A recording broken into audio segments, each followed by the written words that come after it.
got patrol.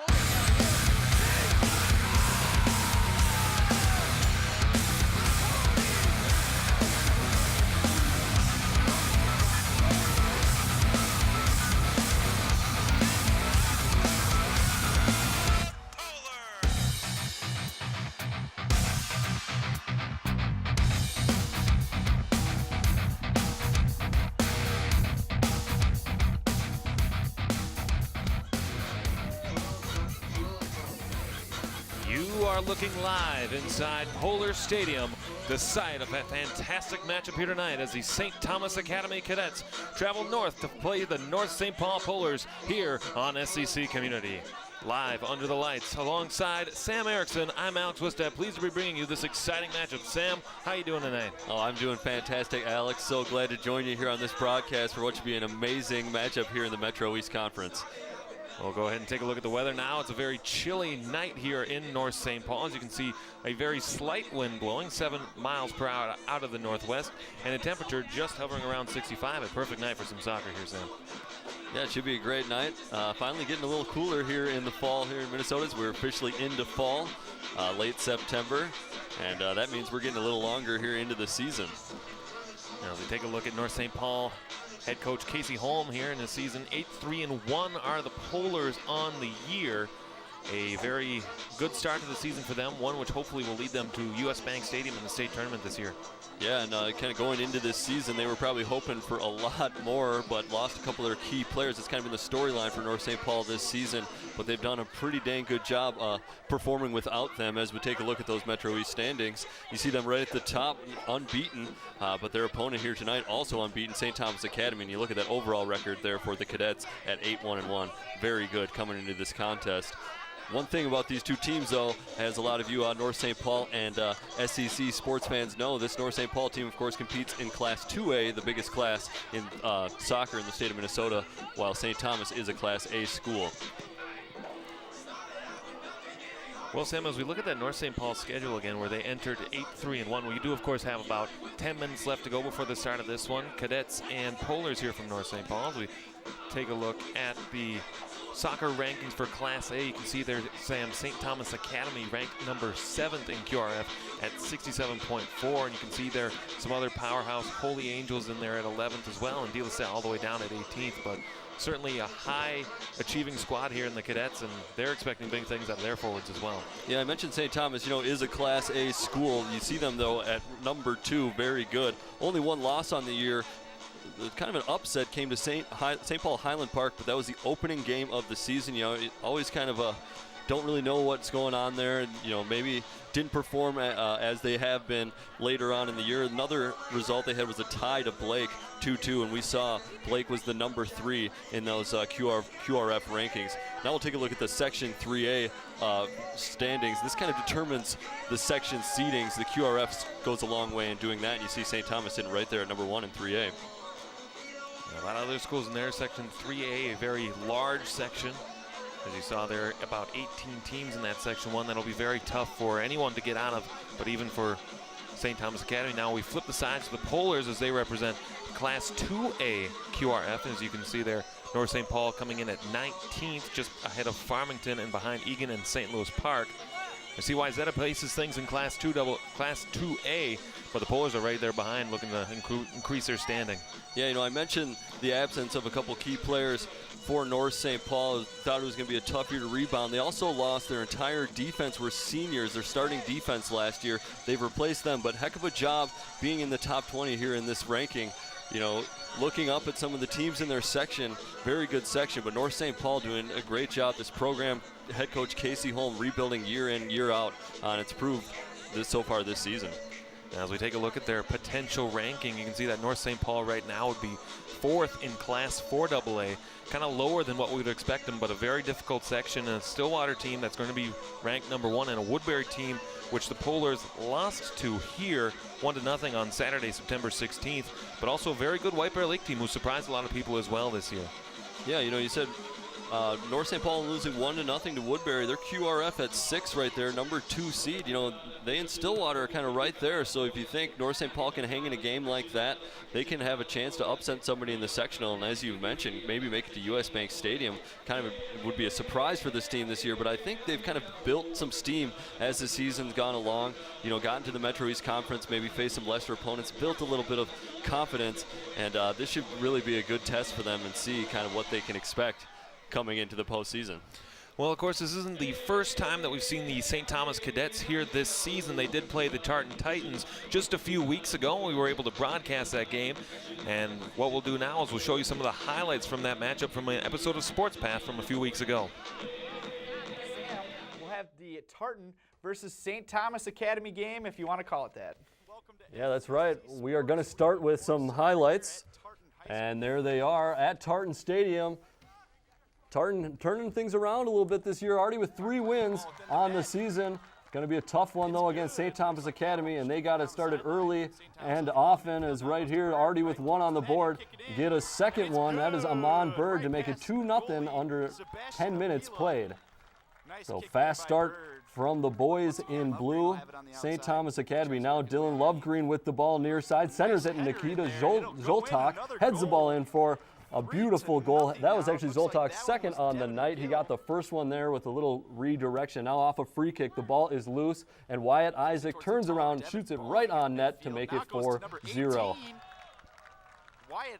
As the sunshine turned into night, now we'll get into the second half. The next goal is going to come from Devin Boeing with the header into net. Boeing soaring through the air like a 747. That is his first of the game, but keep an eye on him as he was in flight all night. Next one is going to be crossed over. That's Boeing again. Ball up the sideline, centered for him, and an easy tap in as he keeps on flying through the air, or I should say, sailing. Didn't really fly through the air on that one. St. Thomas adds to the lead, making it 7-0. That one got past Sebastian Avila. That was Jacob Matthews. This one, players falling everywhere. Peter Cornea there, though, to chip it up over the goalie to the top of the net to make it 8-0 St. Thomas Academy. Sebastian Avila is going to come out of his net to stop the ball once again right here. Cornea nets another goal by putting it right over Avila, who is way off the line, and that makes it 9-0. Tartan still not on the board. And Cornea will get a chance for a hat trick, but he passed it over to Boeing instead. Boeing gets the hat trick with the final goal of the game. Landing gear down. Everything looks to be in its place. St. Thomas coming home with the victory. That would be your final 10-0. 6 different players get on the score sheet for St. Thomas. Boeing, of course, leading with 3 goals. Tartan with a tough loss, but that is one impressive St. Thomas Academy team. Yeah, very impressive team. They just absolutely dominated that game, Sam. Well, it didn't turn out very well for Tartan in that matchup. That 10-0 game was somewhat painful to broadcast, actually. Stay tuned here during halftime of the North St. Paul versus St. Thomas matchup. But we do have some more content coming your way, Sam, if you want to tell the folks about it. Oh, yeah, of course. Every other week. Boy, that guy doing those highlights sounded kind of familiar. But every other week, I'm on that program Sports Path with my co-host, John Miller. And he picks a male and female athlete of the week for our Fab Four schools. And in the last episode, we actually featured an athlete from this school right here, North St. Paul. So let's take a look at who that player was on the latest on that segment on the Athlete of the Week. Now it's that time once again. It's been a long 2 weeks since I have had the opportunity to call Athletes of the Week. I had plenty of time to debate to figure out which players I really thought deserved this. So for Female Athlete of the Week, I had to go junior number 5 out of North St. Paul, Selena Rodriguez. Rodriguez had 11 kills and 4 aces last night in the win over rival Roseville Raiders, where we talked about that matchup plenty earlier. Let's see where the Polars can make it in the section tournament. As I said, they would win, and it's bound to be a deep playoff run with a strong Polar team led by Rodriguez. All right, now let's go to the Male Athletes of the Week. Actually, it's athlete, but I got 2 this week, and a decisive win over Parker Cottage Grove 2 Fridays ago. Matamidi was led the way by senior running backs number 22, Brandon Anderson, and number 32, Adam Olson. Anderson had 25 rushes for 190 yards with 3 touchdowns to go with it. Olson had 20 carries for 152 yards and 2 touchdowns. Both averaged exactly, both the same, 7.6 yards per carry in a dominant 42-14 shellacking of Park Cottage Grove, my alma mater on the road. But, I mean, absolutely impressive performance. and they both had the same amount of rushing yards. Matamita doing big things on the football field. You saw there 4-0 so far this season. Biggest game left on the schedule will actually be tomorrow night when they take on South St. Paul. With a couple of 0-4 teams in North St. Paul and Forest Lake, those look like easy wins. Then Tartan sitting at 1-3 right now. And that is a game that Matamita also has. They are 1-3. That looks winnable. But that is football. We are here for some soccer. And don't forget that the kickoff will be coming up very shortly. But I think before that, we are going to get into another segment that we like to do on Sports Path, and that is going to be the social media montage. That's a segment where we kind of get some of your input, the things that you put out there on social media, and show it to the rest of the world. All right, well, enough for the dances. Maybe we should get into the meat and potatoes of our program. We're going to start it the way we always like to, and that is with the social media montage. And we will start with something you got, I think. Yeah, that's right, Sam. It's a segment where we scour social media in search of the best tweets to feature right here on Sports Path. And for this week, we have a couple of football-related tweets to get to you, starting with Sam's football first tweet. Yeah, it looks like I passed it to you just so you can pass it right on back. So we are going to start with a tweet from the Tartan super fans. There is a picture of the Tartan student section after a big 28-9 win over their cross-district rival. That, of course, is the North Polars. Tartan and North both make up part of the District 622. It's always bound to be a good match and a friendly rivalry between those two schools. Gotta love that picture there, packed student section. Nice shot. Yeah, you gotta wonder if they have their own show like the Bill Schwartzky Superfans there that the Bears had in 1985, Saturday Night Live. Might be a little too old for these members. Yeah, I was gonna say, these kids are a little young for that, but maybe they've seen it on reruns. Yeah, I'm not even that old. But next we'll head over to White Bear Lake to see what their AD has been tweeting about the popular @Go White Bear Lake Bears Twitter account, once run by former athletic director Tim Herman. He is now retired and he's transferred power of that account over to new White Bear Lake AD Brian Peliquin. Peliquin already using the account to update the fans on what is going on over at White Bear Lake. The Bears couldn't pull off a win against Eastridge on the 15th, but that didn't stop the student section from pulling like a Slipknot-like mosh pit and going absolutely nuts on the halftime dance line performance. The student section for White Bear always shows up with a strong crowd to have some fun. As you can see right there, insane. Yeah, look at that video, man. I don't know if I would have fun in that. I don't think I could survive that at my age. I'd have to work on my cardio for that. Like, they were just jumping around. Yeah, hopefully that was on a loop. That was a lot of activity. Well, I guess those two good entries will do it for our social media montage this week. But of course, we're always looking for everyone to give us stuff on social media. You can tweet at us. I'm at SamSECTV, or at JohnSECTV, to let us know what's going on at your school, what they're up to. So head on over to Twitter and give us a follow. And of course, as you saw at the end of that segment there, if you want to send us anything for the social media montage, you can send it to either of us here in the booth tonight. That's at SamSCCTV or at AlexSCCTV. And of course, as you saw on camera as well, there's also John at JohnSCCTV. And you can send us anything from anything as far as North St. Paul, Tartan, Matamita, or White Bear Lake. Tons of stuff going on in the Big Four. Yeah, we'll see if we can feature it there on that social media montage. One of my favorite segments on Sports Path. Well, as you can see here, we have the intros being played here at North Stadium.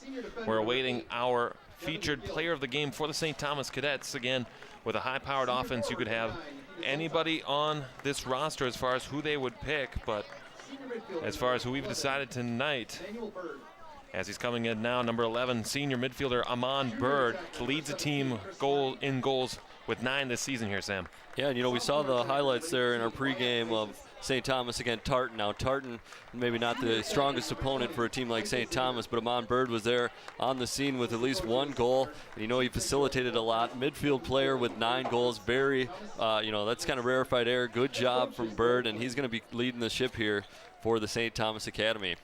Those cadets, they do score in bunches. Looking at their stats here, it looks like they've scored 25 goals in the season while only giving up 2 over the course of that time as well. It's going to be difficult for the Polars to be able to score tonight, but if there's anyone that can do it, it's certainly our player of the game here tonight as we await for the Polars to be introduced. As the cadets are all lined up, ready to go here, Sam. Yeah, definitely. St. Thomas coming to this game on a 3-game winning streak, beating Hill, Murray, Montemedi, Henry, Sibley. So a couple Metro East victories coming into this one. We mentioned both these teams undefeated in the Metro East, so this may have conference champion implication, Alex, and I'm just kind of excited to see what happens here. You got any prediction for the game here tonight? Well, I think as we've been thinking about this one all day, I think this might be a low-scoring matchup, but I think both sides get one. It wouldn't surprise me if this ended in a 1-1 draw. I like it. I like it. One of the interesting things with soccer, you have that third option to go with the draw. So we take a look here with North St. Paul warming up. You know, Alex, I think this is going to be a close one. You're right. I think it's going to be low scoring as well, but I'm calling for North to get a late winner to make it 2-1. North St. Paul gets the big win. I think certainly that's what we're hoping for here as you're watching tonight. Of course, here comes our player of the game for North St. Paul. We've watched him for 3 years now. That's Kinlof Solon, the senior forward. 2 goals in their victory over the Simley Spartans, 7-2 last Tuesday night, and a player that we've loved to watch for the past couple of years. Oh, absolutely. And what the Polars have in a player like Solon, you know, we talked about, yes, they've lost a lot of players, not only, you know, the absence of a couple key players, but the defense that they had to replace. But a player like Kinlof Solon can do so much for this team in that he can create a goal out of nothing. You know what I mean? Say they're having a tough time getting shots, tough time scoring goals. He can do something, a moment of brilliance by himself to put them in this game. And I'm going to look for him to do something like that tonight. Now take a look now at the Cadets' schedule. They have some difficult matchups upcoming as they'll host Simley and South St. Paul, but then travel to Chisago Lakes and to Totino Grace, a school that's been a dangerous school for sports for a long time. Yeah, definitely. Totino Grace kind of getting into the, you know, I guess not so far in soccer, but into the higher divisions of a lot of sports. You know, kind of becoming known as a sports school as well as a great academic institution. You see they got a couple Metro East opponents there, most likely win, so that's why this game here tonight is so important. We'll flip a look now at the North schedule. They have home matchups tonight. We're looking at that School District 622 battle on October 5th where the Titans will be here, but also a difficult matchup against a Blaine team that's been very good of late as well. Yeah, another big school, Blaine. That's a big school there, and I'm interested by that October 7th matchup against Hudson. Don't know a whole lot about them, obviously out of Wisconsin, but you got to wonder with it being so close to playoff time if that was maybe designed to kind of be a postseason prepper in that game there. Of course, we are pleased to be simulcasting this game on the South Metro on Park Square television. So for those of us joining us on Town Square, my apologies, for those of us joining on Town Square tonight, thank you for joining us. Again, Sam Erickson alongside with Alex Westhead, myself here tonight, broadcasting what should be a fantastic matchup, one that were these two teams in the same section, could be a section final game. Absolutely, and you know, we talked about it. Of course, these teams only play one conference game against each other, or one game against each other, so only one crack at it. And this one, I think, will decide conference. It'll be interesting. You know, if they tie, will that be co-conference champions? I think it would have to be. You look at the remaining Metro East games for these teams, they're most likely going to be wins. You know, you can't really see them dropping given who they're playing, but just excited to see what happens here, and I think we're almost ready.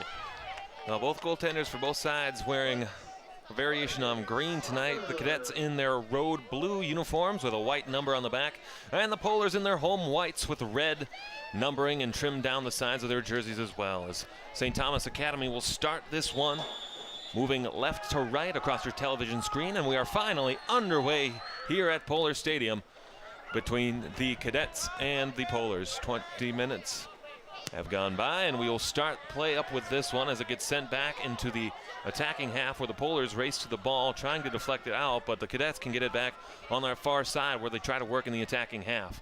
Long ball in, cut off, intercepted nicely by Anthony Ortiz, the sophomore defenseman, and the Cadets gather it up once again. Solon in the center of the pitch trying to fight for the ball as Jabril Muhammad tried to play it for North St. Paul before it comes all the way back into the possession of the Cadets again.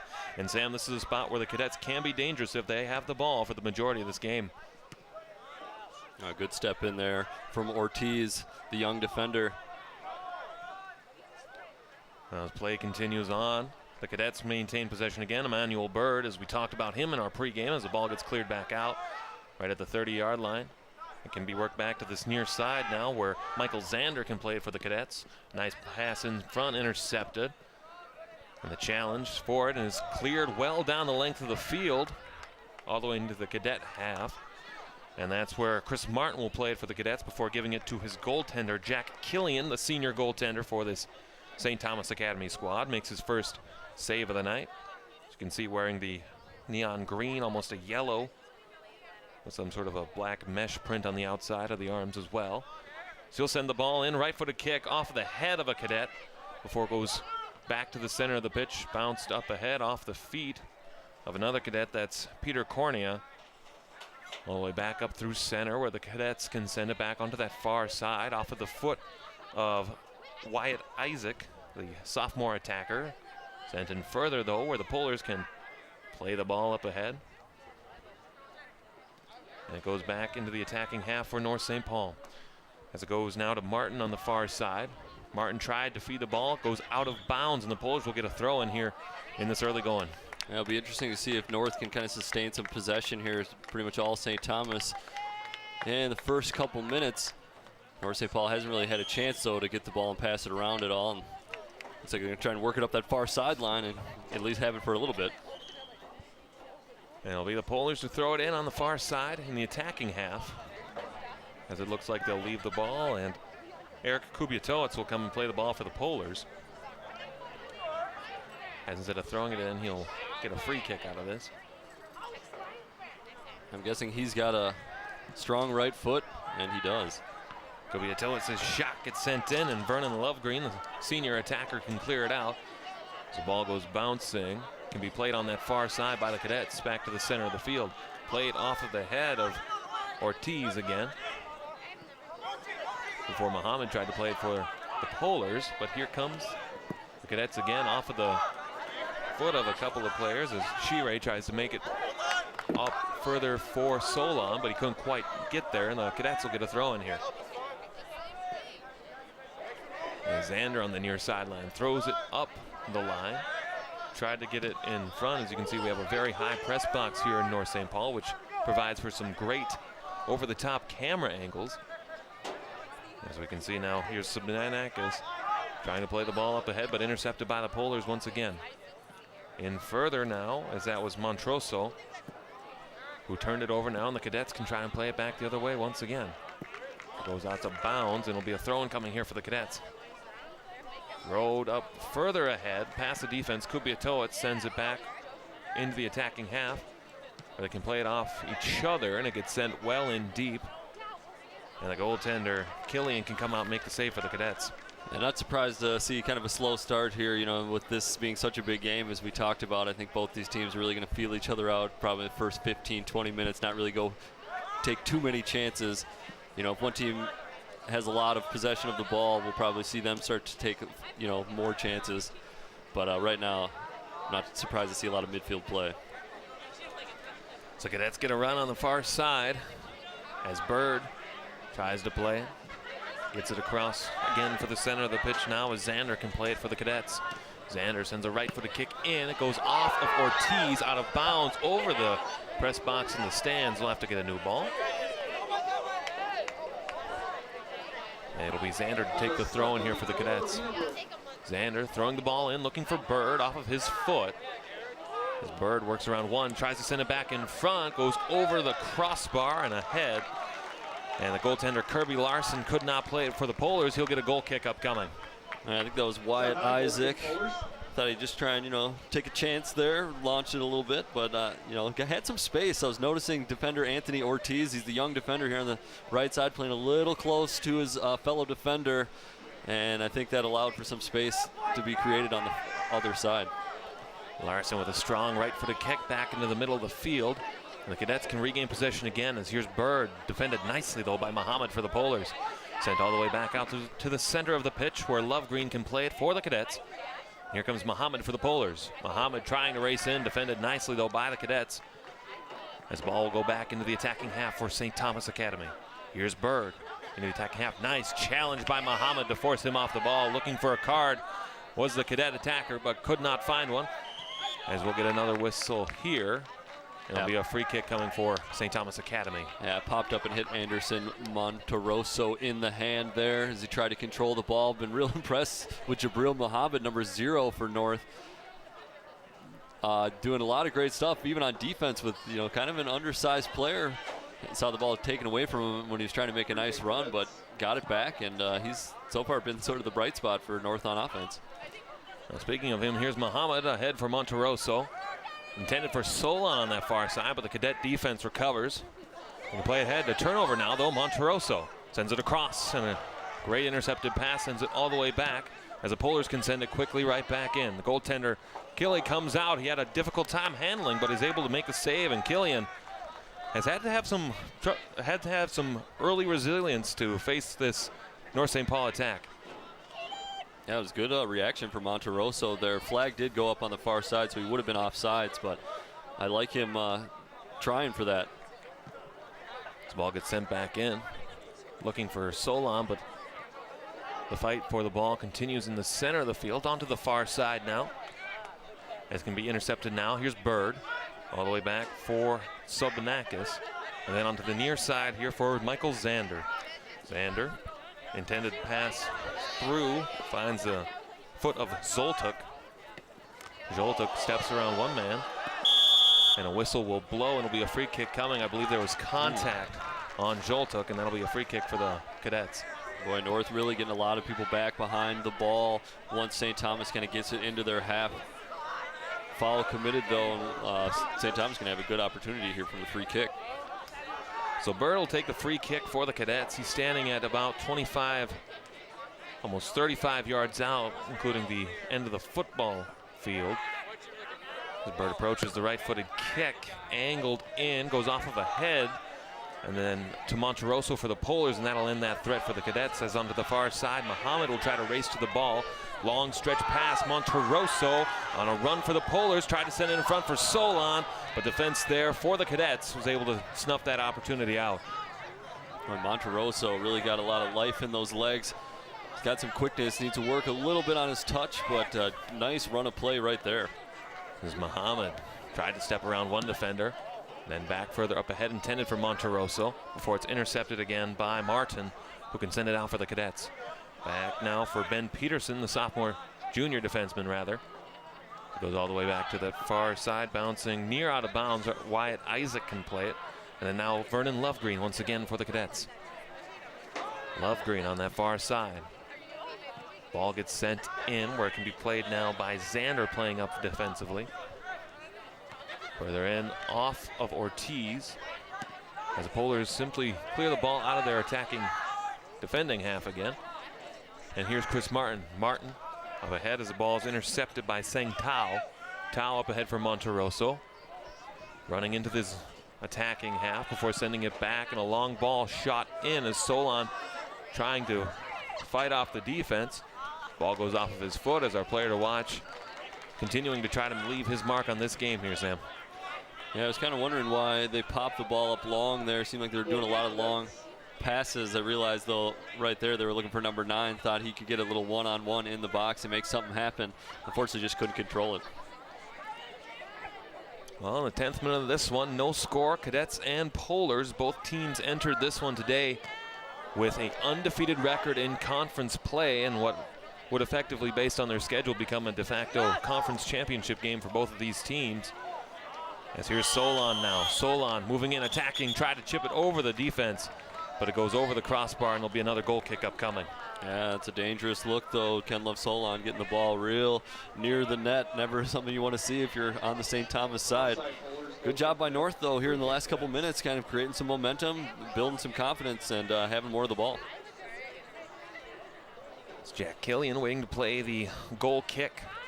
His right-footed kick high over the center line. Can be played there by Peterson as it goes further now off of a number of heads before Sabanakis can play it for the Cadets. Sent in further. And then racing to it is Tao for the Polars, as the ball now goes back to Tao once again for North St. Paul. Tao tried to feed it up ahead, defended nicely. It's a very strong pressure here from the St. Thomas Academy defense, trying to force turnovers, and they might have another run here. As here's Zoltuk on the far near side. Zoltuk across in front. Larson has to come out to make the save. diving effort for that ball to take away the opportunity from the Cadets. Yeah, Kirby Larson actually really bailing out his defense there. We could see that shot again. 4 North defenders in the corner. Now I know Zoltak and Bird were on that right-hand side, 2 of the better Cadet players, but Bird actually slipped towards the middle of the box, and because of those drawing those 4 defenders, he was left pretty much wide open. Good job by Kirby Larson coming out to claim the ball, though. On the far side, they will play the ball to the Cadets as the intended pass for Bird goes out of bounds. This should be a good position for the Polars as they'll get a throw in. Ball intended for Monterosso comes back onto the far side before it can be sent in further. And defensively for the Cadets, as that'll be Zoltuk, I think, playing it on the far side. It goes out of bounds and a goal kick coming again, and Killian will play it for the Cadets. Now, one thing you're going to notice with Ken Love-Solon, he's going to have a lot of blue shirts around him anytime he's near the ball. You saw he was trying to chase that ball down. 3 Cadet defenders are right there also trying to chase the ball down. Then on the other side with Amon Bird, he's really kind of given license to run wherever he wants to in midfield. We saw him race down this right-hand side. Moments ago, he was down there on the left-hand side. Just a general playmaker, so they kind of want him to roam free and be near the action. Well, as the battle for that ball continues on that far side, bounced up ahead as the Cadet sends it sky high. Goes bouncing in. Muhammad can play it, looking for Solon, but 3 Cadets back as Killian, the goaltender, will send it high into the air. Bouncing, missed a couple of players before coming back now as the whistle blows. And we'll get a free kick coming to the Cadets. Yeah, almost 15 minutes in here. Sorry, Alex, almost 15 minutes in. Don't see where a goal is really going to come from yet. I don't know. St. Thomas looking a little bit like they're afraid to concede as North St. Paul has looked better on the attack. And then cross in front as Peterson was able to play defensively. A shot and a goal. That one beat Kirby Larson top corner, and it's 1-0 Cadets in the 13th minute. Well, there's the importance of being able to clear the ball, Alex. Didn't quite get it out of their zone. Good reaction, see right here, good reaction from the St. Thomas player. Saw that his man had inside position. That is an excellent pass by Nikita Zoltak, one of the star players actually for the St. Thomas team. Saw him score a few goals in that Tartan matchup, but excellent pass, have the awareness to kind of just fire that quick, hope his player reads it as well on the inside track, and a great job steering it in the net. So 1-0 in favor of the Cadets here in the 13th minute of this one. We definitely had the feel that it was coming with the Cadets continuing to press up the field. We'll see how quickly the Polars can respond. As here's Solon. Solon getting around a couple of guys. Trips up another, breaks some ankles as no whistle blows on that opportunity as Bird will gather it up. And here's Zoltak once again. Zoltak turns it over where Arias can play it for North St. Paul. Arias intended pass from Monterosso, cut off again by the Cadets. As they'll play it back on that far side, it goes bouncing out of bounds. There'll be a throw-in coming here for North St. Paul. Inside for Solon. Bounces it to that far corner. The Cadets will be content to let it roll out of bounds. It'll be a free kick coming. A throw-in, rather. That goal pretty unfortunate for the Polars. They don't want to get behind in this game.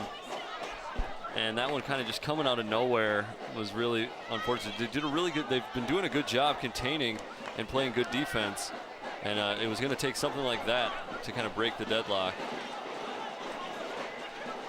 As you can hear through the TV, a very large contingent of fans in attendance here tonight. The students for North St. Paul in the end zone on the right side of your screen. As you can see them now, everybody waving. They figured out that they're on TV.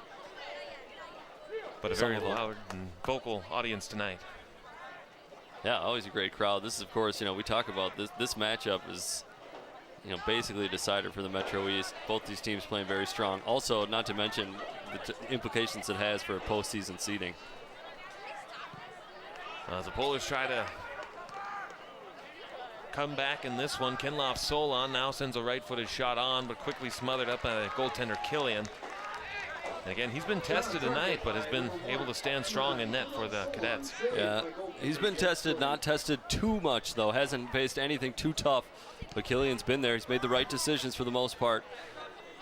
And I think Ken Love-Solon was getting that one a little bit trapped up under his feet and decided to just fire something on net, hoping for the best. As the Cadets send the ball into the corner, Larson will have to come out to play it for North St. Paul as he sends a right-footed kick back the other way. Off of the foot of the Cadets before Arias can send it in further, looking for Monterosso. As Monterosso races for the ball, he's trying to get there into the corner. He might reach there. A cross opportunity upcoming. It goes off of somebody, and we'll wait for that official flag as it looks like to be a corner coming for North St. Paul. Yeah, I think they got that right. This is a good opportunity for North. Monterosso, been really impressed with his effort. You see why they like him, his reactions. He seems to react to the ball sooner than any other player out there. We Ken Love Solon to take the corner. First opportunity on a set piece tonight for the Polars. As his right-footed kick in on goal, a little bit too high. It bounces once, twice off of a couple of heads before getting headed again by Kubiatowicz. Comes all the way back now as he sends it on goal, and the goaltender once again, Killian's able to make the glove-high save to stop that opportunity for North St. Paul. Yeah, that was a good shot there. I'm interested that Ken Love Solon takes the corners. We saw him in warm-ups. He could get up pretty good jumping, and I've got to imagine they have someone else on this North St. Paul team that does a decent job from the corner flag.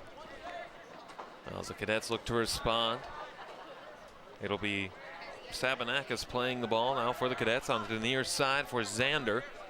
As Zander will chip it in off of the head of Arias and off of Peterson now. Before Tao tried to play it ahead, but the Polars can regain the ball in the center of the field before going back to Tao. Tao lost possession. The Polars play it to themselves before Bird is able to take control for the Cadets into the attacking half. Bird on the run, cutting it back, but defended nicely by the Polars. He'll have to feed it up ahead.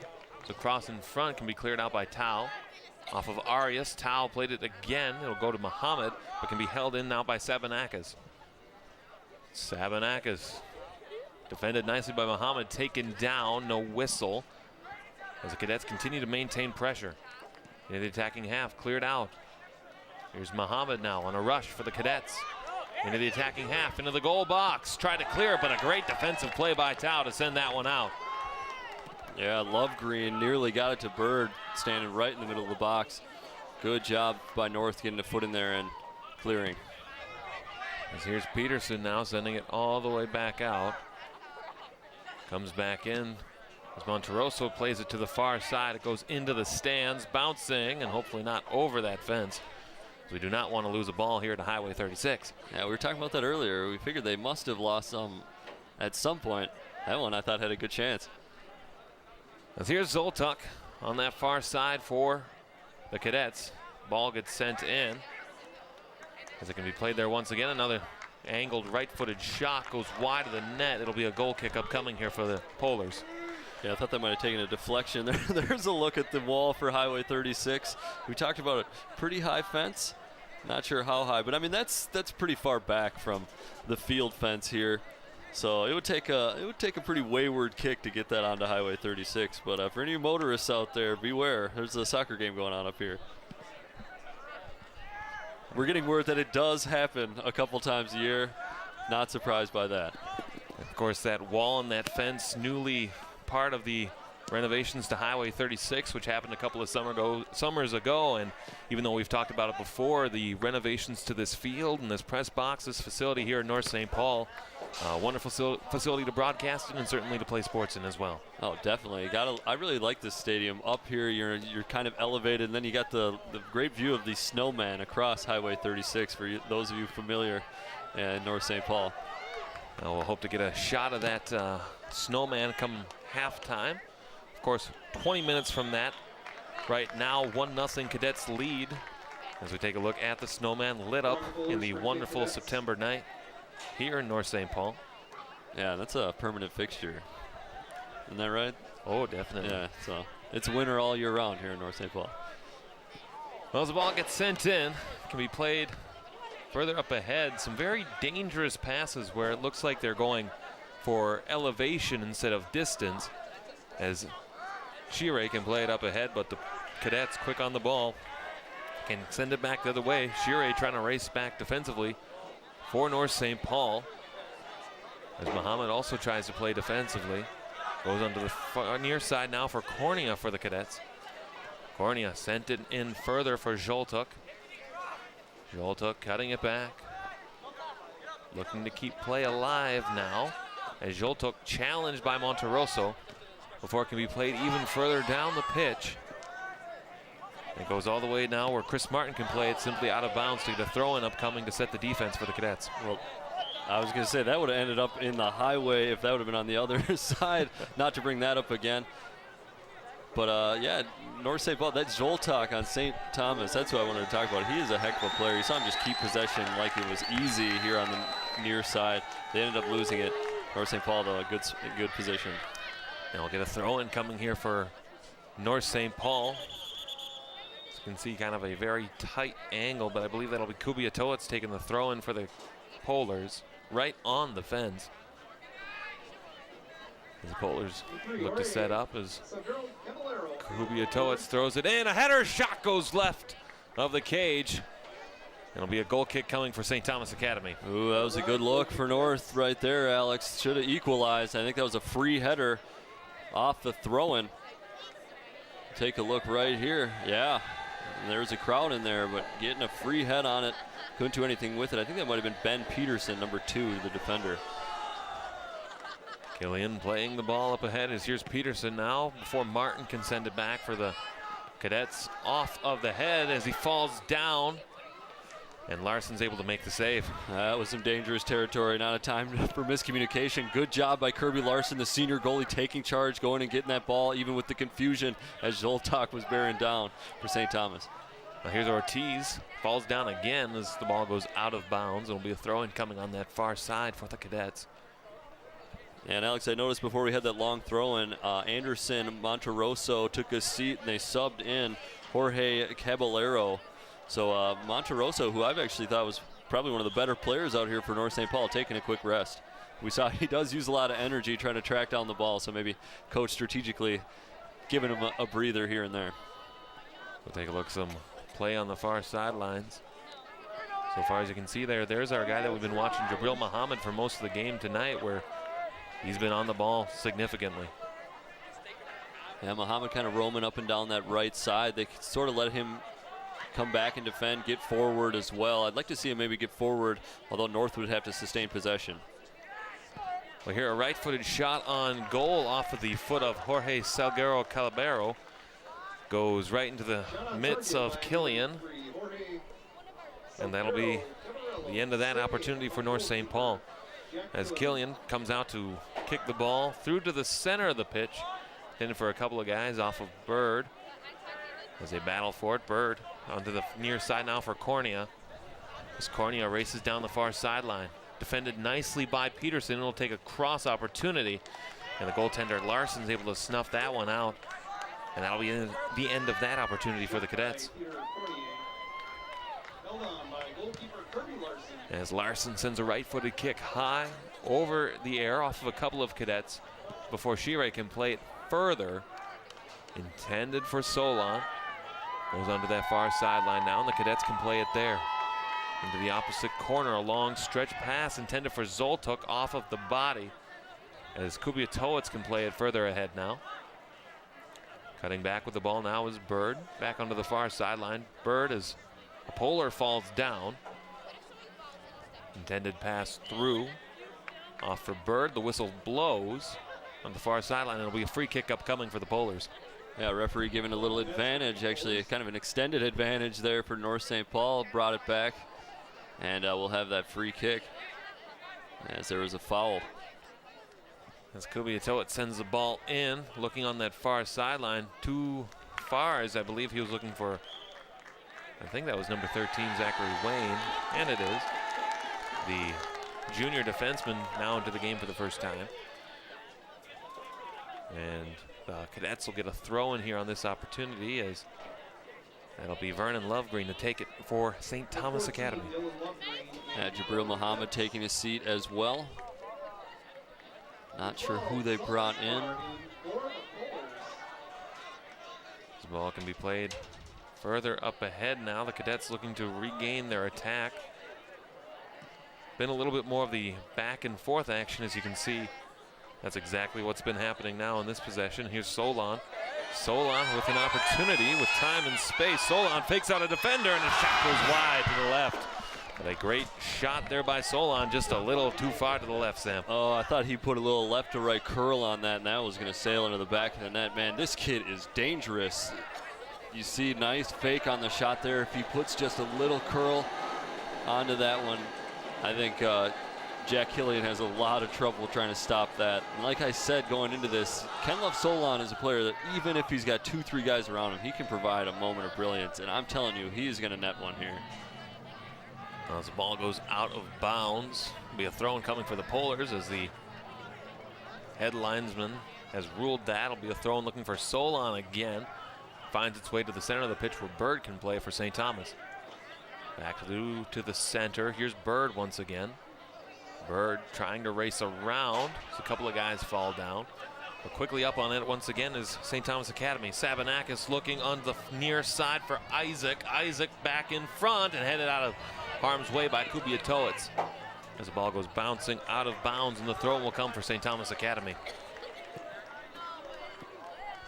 As Xander will play it now for the Cadets.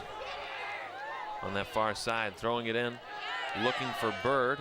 But the Polars send it into the air, where it can be fought off there as Caballero will play it.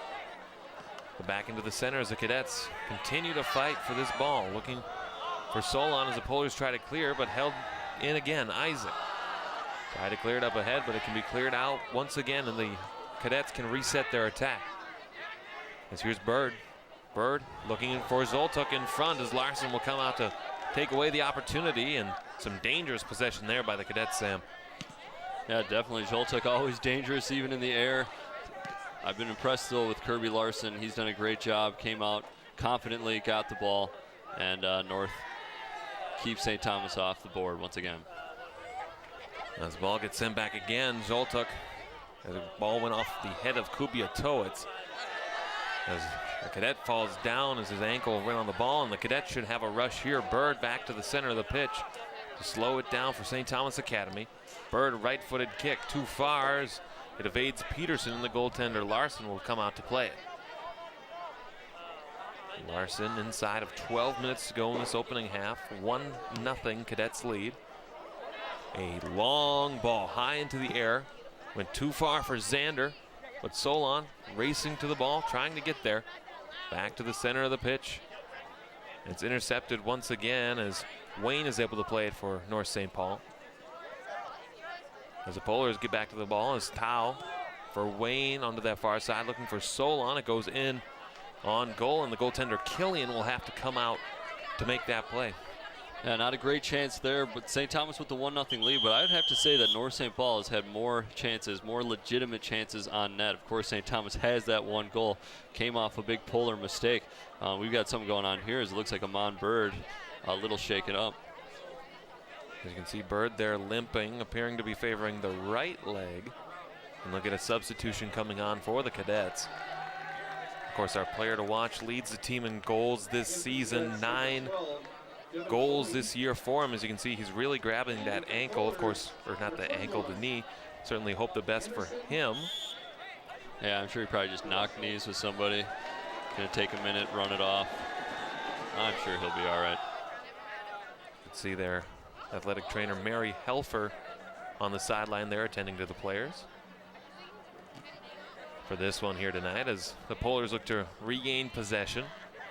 Back onto the far side, where the Polars look to regain control, but it's off of one player, and Sabanakis can start a run for the Cadets.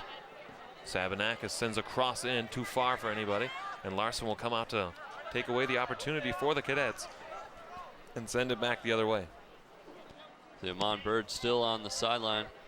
He seems to be walking a little bit better, you know, but we haven't called his name a whole lot here tonight. North's been doing a good job containing him.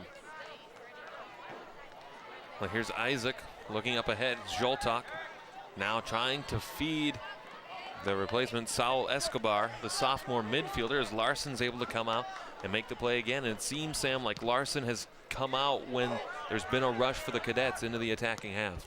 Yeah, it seems to be one of his strong suits is coming off the line, able to read that ball well when he should, when he shouldn't.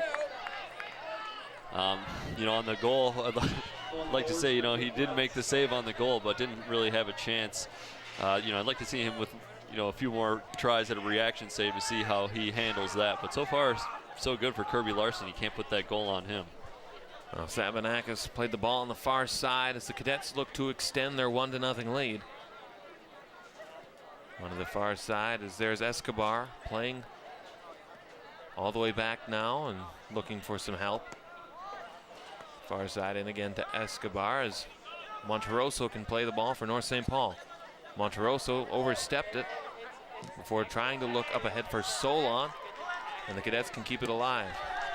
Fed further, Monterosso trying to race for the ball, some physical play, as the ball gets sent further back into the corner where it can be played onto this near sideline, sent back to the center of the pitch for Chase Kill for the Cadets. And then Sabanakis in the center of the field.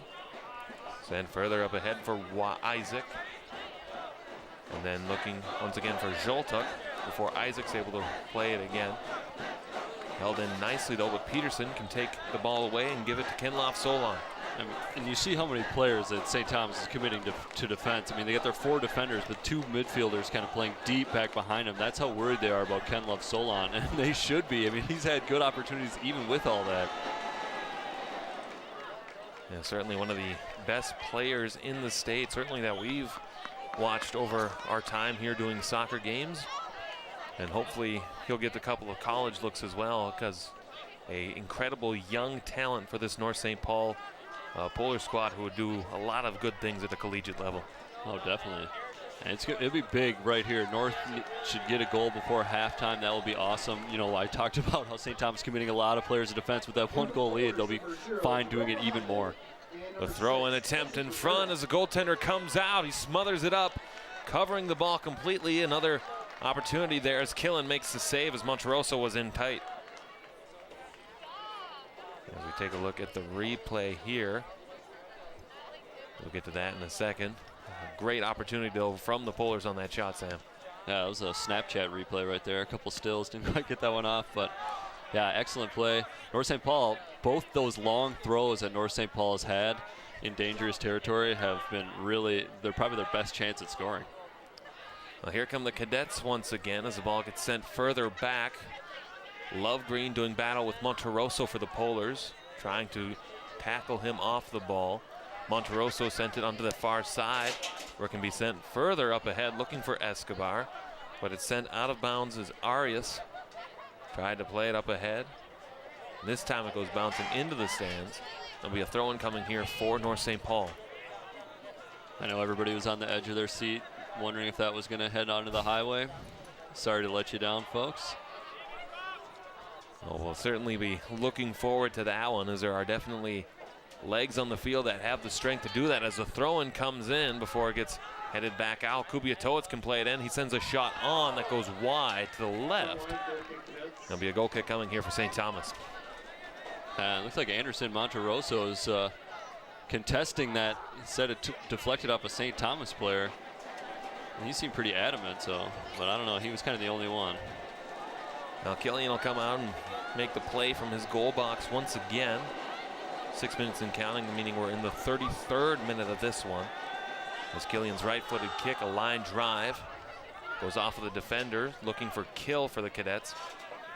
Further up ahead, though, as St. Thomas loses possession, looking up ahead for Solon, but Lovegreen is able to make the play for St. Thomas. Looking to feed up ahead now. Here's Escobar on the run, and Larson comes out unexpectedly. A whistle blows. It'll be a free kick upcoming here for North St. Paul. Larson shot up. He thought that the ref maybe called a penalty. You can't, the goalie can't field the ball if it's passed back to him, but I think they're going to call that's not an intentional pass, sort of took a deflection.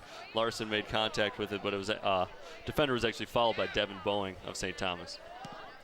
Now Larson's right-footed kick, a line drive, played at about the 30-yard line. We'll get a flag coming. It'll be a free kick opportunity for North St. Paul. They'll play it on that far sideline. It'll be a throw-in, rather. As the ball gets thrown in, you can hear some parents getting excited about this one with huge stakes on the line. A right-footed shot off of the defender, Martin. Trying to go for Solon. The ball can be sent back as the Polars try to regain possession. Ball a little bit too high and far. It'll go bouncing out of bounds. It'll be another goal kick upcoming. Yeah, way too compressed in the middle of the field for North St. Paul there. All their players were within the yard numbers. I was going to say the hash marks. They weren't that quite bunched up, but the yard numbers. But they need to get somebody out wide. If they would have had people out wide there, they would have had so much more space to play, to keep the ball. That's why you see the turnover, just kind of a long pass to nobody. Well, as you probably heard over the PA, A-Man Bird coming back into the game for the Cadets, so his knee injury appears to be okay, and he'll go for the remainder of this one. As Killian will play the ball for the Cadets. Right-footed slow kick off of the head of Monterosso, and racing to the ball is Kong Suvan as it goes out of bounds off of him, and it'll be a throw-in coming for St. Thomas Academy. As will be gathered up by Zander. He'll take the throw-in. Zander looking for Bird with Escobar providing support. Escobar racing in before Muhammad can play it further. Then onto that far side, Sabanakis looking to keep possession. Sabanakis sent back. Now as Kill can play it to the near side corner for Joltuk, and then once again a right-footed shot on. Looking for a header, it goes a little bit wide, but Bird has the opportunity to keep it alive for St. Thomas Academy. Bird's shot goes wide. They're looking for a whistle. They'll get one, and we might get a penalty kick upcoming. And it is, which is a shame because Amon Bird, you can tell he's a left-footed player. I mean, he had all the space to his right. They play him right. Ooh, I don't know about that. That is not a good call whatsoever. I think the referee was fooled by the left arm of Kubitois going up. They did not get that right. I mean, it maybe hit his right arm, but that is tucked right up into his body, into his midsection. That is not a call that you should make, especially when it's a penalty. This is a big, big moment. We do have a player down for North St. Paul as we take a look at the whistle. Not 100% sure. I think the referee also convinced. I mean, Amon Bird turned around right away and was pretty adamant that that was a penalty. He got his wish. Let's see if Kirby Larson can step up here. Yeah, we're looking at the injured Polar as the trainer, Mary Helfer, comes out to take a look at the knee. Yeah, I think just some cramping going on. I was wondering if he's trying to do the soccer version of icing the kicker, but it looks like he really is in some pain. That is Jose Arias, senior midfielder.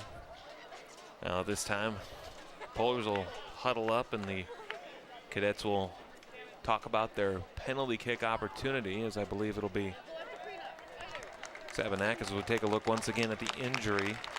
As you can see, it looks like he just dragged that foot a little too much, and that's dangerous stuff to say the least.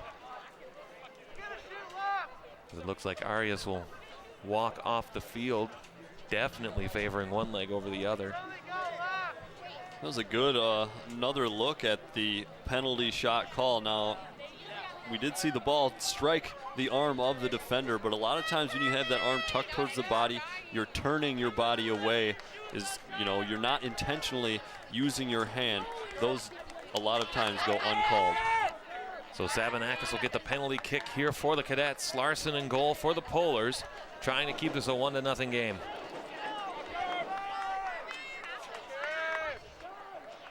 As we await the whistle and the opportunity for the Cadets. Sabanakis quickly in, right-footed shot in the goal. He picked the left corner. It's 2-0 Cadets on a penalty kick goal by Sabanakis to make it 2-0 North St. Thomas Academy.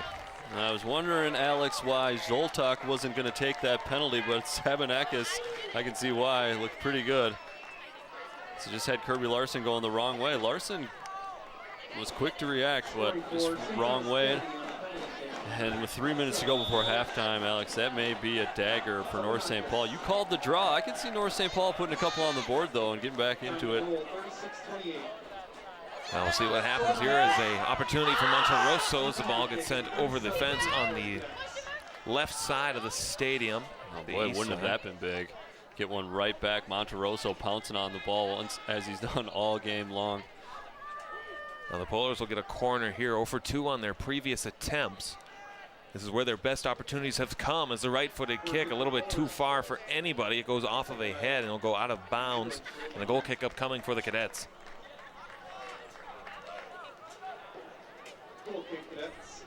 Yeah. If North St. Paul has been knocking on the door, you would think I was thinking that they might get one before halftime, but with St. Thomas getting one, that has turned the tides a little bit here. But still a good 2.5 minutes left to go before halftime. The Polars very well may put one in. Well, as the ball comes bouncing all the way back to the defensive part of the field, Monterosso can play it for North St. Paul. Running onto the near side, looking for help is Monterosso. Before he'll cut it back, send it in front as Solon didn't quite have enough speed to go anywhere. Ball gets sent in again, though intercepted by Alex Sabanakis for the Cadets. Ball bouncing, looking to find an owner. As it goes down, a player will get tripped up. It should be a free kick upcoming for North St. Paul, as the Cadets don't seem to understand that one. Yeah, not a lot of happy players, some hands on heads on that call. I might agree, kind of a bailout call there on the far side. Not sure if there's a whole lot of contact, but this is an opportunity right here for North. Get back into this game. As the ball in on goal off of a couple of players before it can be played out by Zoltuk for the Cadets, and Escobar may have had a 2-on-1 opportunity, but a nice job by Ortiz to play it back in for the Polars. As here's Kubiato. It's now in the last minute and a half of this opening half of play from Polar Stadium. Alongside Sam Erickson, I'm Alex Westat, bringing you a fantastic matchup here so far, and one that has been fun to watch and fun to call. What gamble here in the first half from head coach Casey Holm. He normally has that big defender Kubiatowicz take the long free kicks. Didn't have him do it, had him come into the box, and St. Thomas nearly able to break the other way. Now another corner there as it goes out of bounds. It should be another corner coming. They're gambling again. Do have two players, though, out with Bird towards, or that's Devin Boeing towards midfield. Muhammad with a line drive that almost went off the foot of another player. Goes back in front as Tao just sent it wide. And that seems to be the story of the first half for the Polars, is when they have those opportunities on the corners or other set pieces, it's just a little bit wide to the left. Yeah, clock's starting to wind down here in the first half. I think a little bit of panic setting in just because with the first half winding down, they're kind of just snatching at some shots, trying to make something happen. I think, they'd be better suited to just stay composed, let the goals come. A bounce back in. Monterosso tried to play it further. It goes off of him again before Martin's able to play it. We get another whistle, and it'll be a free kick coming with less than 5 seconds to go, and that'll pretty much wrap up the first half of this one, Sam, where the Cadets entertain a 2-0 lead over the homestanding North St. Paul Polars. Yeah, North St. Paul played pretty well. St. Thomas kind of got a couple goals out of nothing. But they do have the lead. We talked about a debatable penalty call for me. I didn't like it, but gave St. Thomas a lot of momentum. There's that first goal. North St. Paul unable to clear, kind of controlled a lot of the ball, had majority of the possession and scoring chances. We'll take a look. Here's another angle. Peterson tried to head it out, but good job pouncing on it. As that was Chase Kill, I believe, on the assist. And here's Kenlov Solon's opportunity here, where he had some great moves just to slow it up and fake out the defense. But again, wide left is most of the Pole opportunity. And here's the penalty kick goal for Alex Sabanakis to give them the 2-0 lead. And the penalty which drew it as well, one that may have been seen as questionable from our standpoint as well. Yeah, it's a big call, especially with it 1-0 to St. Thomas already. You're hoping for a little home cooking here at North, but the call goes there the other way. The arm was up, did make contact, so I could see why the penalty was called. But 2-0 to the Cadets. Well, as we sit here, we'll go ahead and talk about some of the highlights again. We've seen this St. Thomas Academy team already this year when they played the Tartan Titans a few weeks ago, and we did that matchup as well. And unfortunately, much like we've seen tonight, it's been all Cadets, as we'll go ahead and show you those highlights right now. Sam, we'll have the Tartan versus St. Thomas Academy game, if you want to call it that. Yeah, that's right. We are going to start with some highlights, and there they are at Tartan Stadium. Tartan turning things around a little bit this year, already with 3 wins on the season. Going to be a tough one, though, against St. Thomas Academy, and they got it started early and often, as right here, already with one on the board. Get a second one. That is Amon Bird to make it 2-0 under 10 minutes played. So fast start from the boys in blue. St. Thomas Academy now. Dylan Lovegreen with the ball near side. Centers it. Nikita Zoltak heads the ball in for a beautiful goal. That was actually Zoltak's second on the night. He got the first one there with a little redirection. Now off a free kick. The ball is loose, and Wyatt Isaac turns around, shoots it right on net to make it 4-0. As the sunshine turned into night, now we'll get into the second half. The next goal is going to come from Devin Boeing with the header into net. Boeing soaring through the air like a 747. That is his first of the game, but keep an eye on him because he was in flight all night. Next one is going to be crossed over. That's Boeing again. Ball up the sideline, centered for him, and an easy tap in as he keeps on flying through the air, or I should say, sailing. Didn't really fly through the air on that one.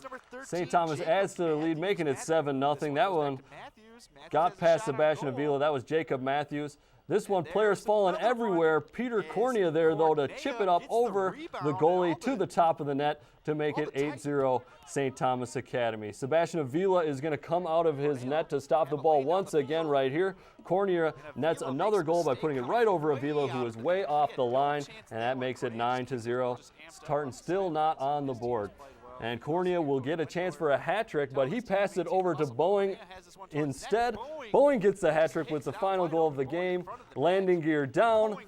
Everything looks to be in its place. St. Thomas coming home with the victory. That would be your final 10-0. 6 different players get on the score sheet for St. Thomas. Boeing, of course, leading with 3 goals. Tartan with a tough loss, but that is one impressive St. Thomas Academy team. Yeah, very impressive team. They just absolutely dominated that game, Sam. Well, that game didn't turn out very well for Tartan, a rebuilding Tartan system, but certainly good things to come out of that Tartan school as well. That 10-0 game was somewhat difficult to watch, but it's still a learning process there for the Titans. Stay tuned here during the halftime of this North St. Paul St. Thomas game. Again, Cadets leading this one 2-0 as we have more quality content coming your way, Sam. Oh, we sure do, John. Those highlights were from a program that I am a co-host of. That is Sports Path. We broadcast that every other Wednesday live at 7 p.m. right here on SEC TV. Got our next episode coming up for you next Wednesday. I believe that is October the 4th, if I'm not mistaken. Sorry, don't have my calendar with me. I'm getting word that that is correct.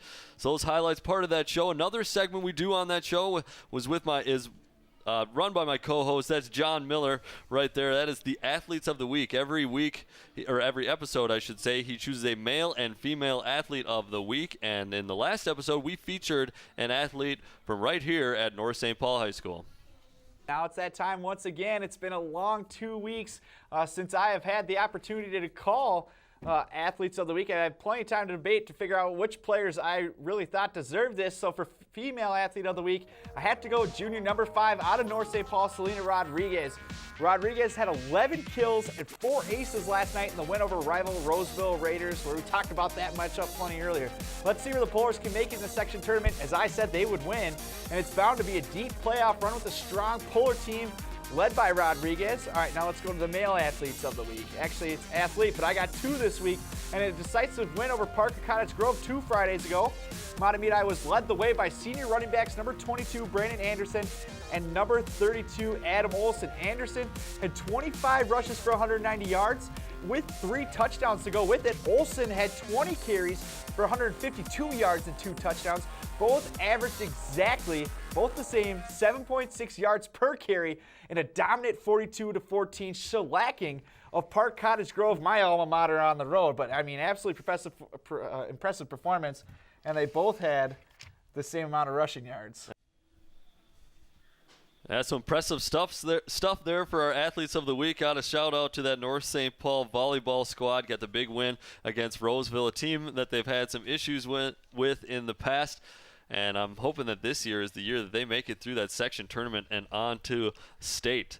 So good stuff there. As we take a look at the moon, as we're deep into the evening here in Minnesota at North St. Paul High School, awaiting the start of the second half. That sees St. Thomas ahead 2-0. Well, we'll go ahead and segue now to another feature that we have on Sports Path every other week. It's our social media montage, where we take a look at things that you send to us from all over our Big Four schools. All right, well, enough for the dances. Maybe we should get into the meat and potatoes of our program. We're going to start it the way we always like to, and that is with the social media montage. And we will start with something you got, I think. Yeah, that's right, Sam. It's a segment where we scour social media in search of the best tweets to feature right here on Sports Path. And for this week, we have a couple of football-related tweets to get to you, starting with Sam's football first tweet.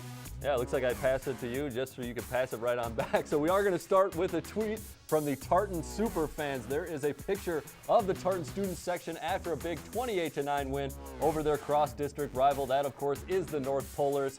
Tartan and North both make up part of the District 622. There's always bound to be a good match and a friendly rivalry between those two schools. Gotta love that picture. They're packed student section. Nice shot. Yeah, you gotta wonder if they have their own show like the Bill Schwartzky Superfans there that the Bears had in 1985, Saturday Night Live. Might be a little too old for these members. Yeah, I was gonna say these kids are a little young for that, but maybe they've seen it on reruns. Yeah, I'm not even that old. But next we'll head over to White Bear Lake to see what their AD has been tweeting about the popular @Go White Bear Lake Bears Twitter account, once run by former athletic director Tim Herman. He is now retired and he's transferred power of that account over to new White Bear Lake AD Brian Peliquin. Peliquin already using the account to update the fans on what is going on over at White Bear Lake. The Bears couldn't pull off a win against Eastridge on the 15th, but that didn't stop the student section from pulling like a Slipknot-like mosh pit and going absolutely nuts on the halftime dance line performance. The student section for White Bear always shows up with a strong crowd to have some fun. As you can see right there, insane. Yeah, look at that video, man. I don't know if I would have fun in that. I don't think I could survive that at my age. I'd have to work on my cardio for that. Like, they were just jumping around. Yeah, hopefully that was on a loop. That was a lot of activity. Well, I guess those two good entries will do it for our social media montage this week. But of course, we're always looking for everyone to give us stuff on social media. You can tweet at us. I'm at SamSECTV or at JohnSECTV to let us know what's going on at your school, what they're up to. So head on over to Twitter and give us a follow. So there's a little look at the social media montage, a part of Sports Path. A nice little Sports Path promotion there. So if you want to catch any of the stuff that we got, we always have highlights, got the standings, and we got what you supply for us on social media. You can always get us our content at all of those following things at SEC TV Sports. And we love what you send us and what we can find and what we can show to you guys that your communities are bringing to us. So. Well, we'll go through the highlights of this one here. 2-0, the Cadets lead. First, this beautiful pass in front where Zoltak was able to finish off from St. Thomas Academy to give them that early 1-0 lead. Yeah, great pass here. I believe it's Chase Kill. I was given credit during the broadcast as Zoltak realized Zoltak was the one who finished off the move.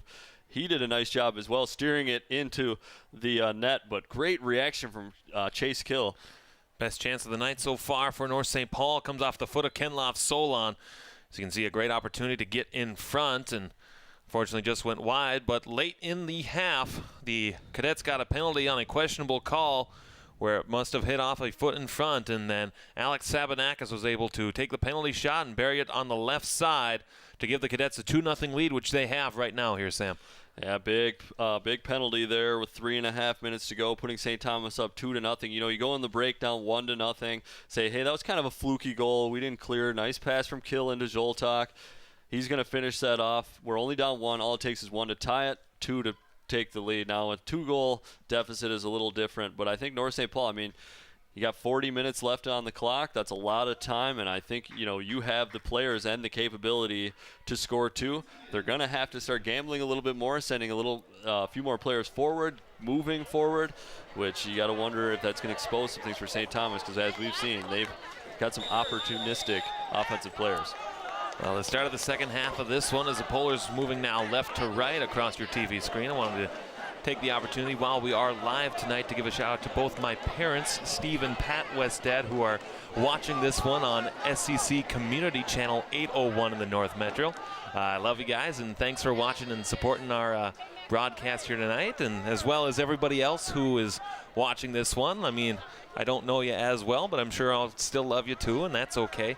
as we look to continue this one going on as well. Oh, yeah, we like that, Alex. Definitely awesome. Happy and hello to Steve and Patty. Steve and Patty, thank you so much for tuning in. That's great. Well, here come the Cadets as Bird now plays the ball into the center of the field as the ball can be played once again onto that far side as it goes out. Can be played once again now onto that far side. Looks like it'll go out of bounds. It should be a throw-in coming here for St. Thomas Academy, as it'll be a throw-in upcoming there. It goes in for Zoltuk. And the right-footed kick bouncing high, played out by Kubiatowicz. Kubiatowicz, rather, as I've been saying his name wrong all night long, as it comes all the way back out now for Lovegreen for the Cadets. Lovegreen racing in. Lovegreen chips it further up ahead where the Cadets can play it, going in front. A bit too far. The right-footed follow-up goes high over the fence and the sidewalk, and it'll be a goal kick upcoming here for Larson. Yeah, we saw it a couple times in the first half, Alex. North St. Paul overloading on one side defensively. Two blue shirts on that far side. That last play were pretty open, and one got a good look at net. But fortunately for the Polars, went a little high. Well, here's Shearay to try to play the ball further before Isaac can play it for the Cadets. Isaac chipping it up ahead. Can be played now by Peterson on this near side. Peterson fighting for the ball with Bird, looking for a whistle. It'll be a free kick coming for the Polars rather. The Cadet fans don't like it. Very active parents, to say the very least. Yeah, you take a look at the challenge. I'm not so sure about that one. Peterson's got a little bit of size on Bird, although they go shoulder to shoulder. I'm not sure if that's a foul on Bird. Now the ball will go out of bounds. It should be a throw-in coming for North St. Paul, as Kubiatowicz will play it on that far side for the Polars. We saw this play, Kubiatowicz throwing these long throw-ins were threatening in the first half for North. And the header in goes wide. Will be another throw-in coming here. There might even be a corner, and it will be, as Muhammad will play it for the Polars. Yeah, I thought that one, from my angle, looked like it might have been a little more dangerous. Might be headed straight to the top corner of St. Thomas's own net.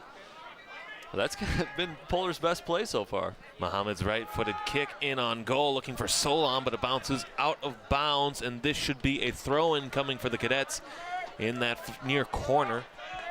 Or instead it'll be a Polar throw-in, as Kubiatowicz will take it. The throw-in, clearing into the front, and it gets cleared out once again, where Shearay tries to play it for the Polars. Shearay turning it over back on the far side. Muhammad sends it on in front, looking for Wayne for the Polars, but Bird can take control for the Cadets.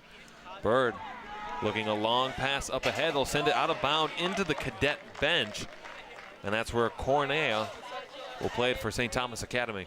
Yeah, good heads-up play by Anthony Ortiz, although he launched it towards the St. Thomas bench. Not sure that was intentional, but just get it out of there. As I was saying, North was going to have to bring some people forward. They had a bunch forward for those corners and throw-ins, and they were a little outnumbered going back. So good job by Ortiz clearing the danger and just letting his defense retreat. Well, Wayne trying to leave the pass up ahead for Monterosso. It goes bouncing out of bounds. It'll be a throw-in coming for the Polars, as they tried to wait for help to come. Maybe a little too quick on that throw-in. As the Polars keep it alive on that far side, it'll stay there. I believe it'll go the other way.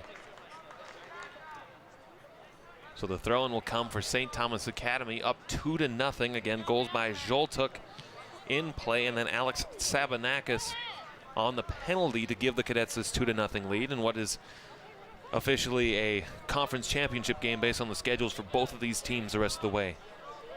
And couldn't have gone better for St. Thomas in the first half. North St. Paul want to get one here early. We talked about they wanted one late in the first half. They want one early here second half. Any time, I suppose, they'll take a goal. Now here's Kubiatowicz now trying to send the ball in, looking for Monterosso. Cadets want the hand up for offsides. They won't get it. Trying to look for a corner instead. They might get it, depending on where the ball went out of bounds.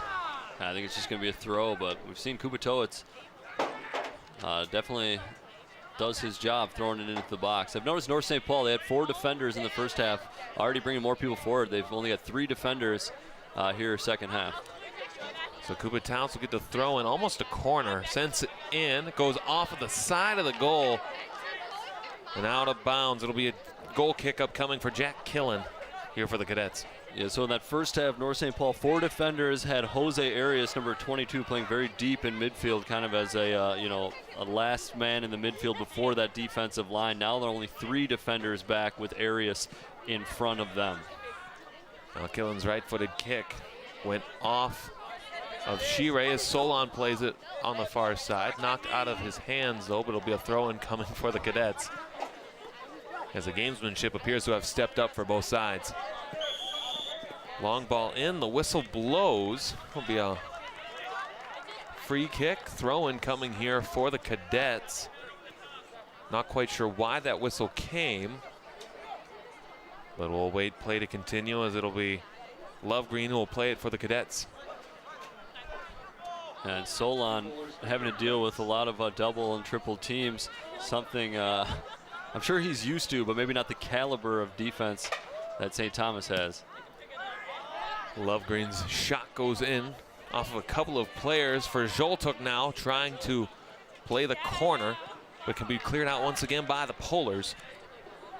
As here's Monterosso trying to play the ball, turns it over though to Martin. Martin onto that far side now as Cornea can play it ahead. Long throw-in, looking onto that far side once again, comes off, and the Polars will look to work the ball up the field on that sideline. As Tao sends it in for Shire. Back for Tao. Tao racing in for Monterosso. A long intended pass as Solon tries to race for it, shoved off the ball, and the goaltender Killen will come out to make the play. I hate to say it, but Solon hit the ground. You got to hit the ground here. You need something. I do appreciate the effort to try and stay up with it, but maybe maybe you fall to the floor. You get a penalty kick right here. These referees have not proven to be the most expert, I will say, so you might be able to fool one, but I suppose for the integrity of the game, good job by Ken Love Solon. Ball goes out of bounds. It'll be a throw-in coming for the Cadets on that far side, as it'll be Xander to play it for the blue and white. Xander throws the ball in, looking in a 3-on-1 situation, as the Polars will send the ball up ahead. Monterosso looking for Solon again, goes off of the head though of Love Green. Can be played back out to center, where Wyatt can race to the ball before sending it out of bounds. It'll be a throw-in coming here for the Cadets. Once again though, onto the near side though, as Love Green takes the throw-in, looking for Bird in deep, but Monterosso can play it for the Polars. Back out through to center, sent once again back in by Chris Martin, where Kubatowic can play it high into the air, bouncing into the stands, and a nice save there made by a fan in the first row. A few weeks ago when we were doing a soccer game, one of the balls did hit our camera operator. So of course, always in the line of fire on the field. We want to thank our volunteers for that. Of course, if you're interested in volunteering as a camera operator, please go ahead and give Arlen a call or an email. Email him at arlen@scctv.org, as you can see there, or call him 651-747-3821. As a shot in front from Zoltak can be cut off by Larson, and he'll steer quickly the other way back for North St. Paul. Now, I will go back to volunteering. You don't often get hit with the ball if you're operating cameras, so you don't have to really worry about that. I think that's the only time it's ever happened.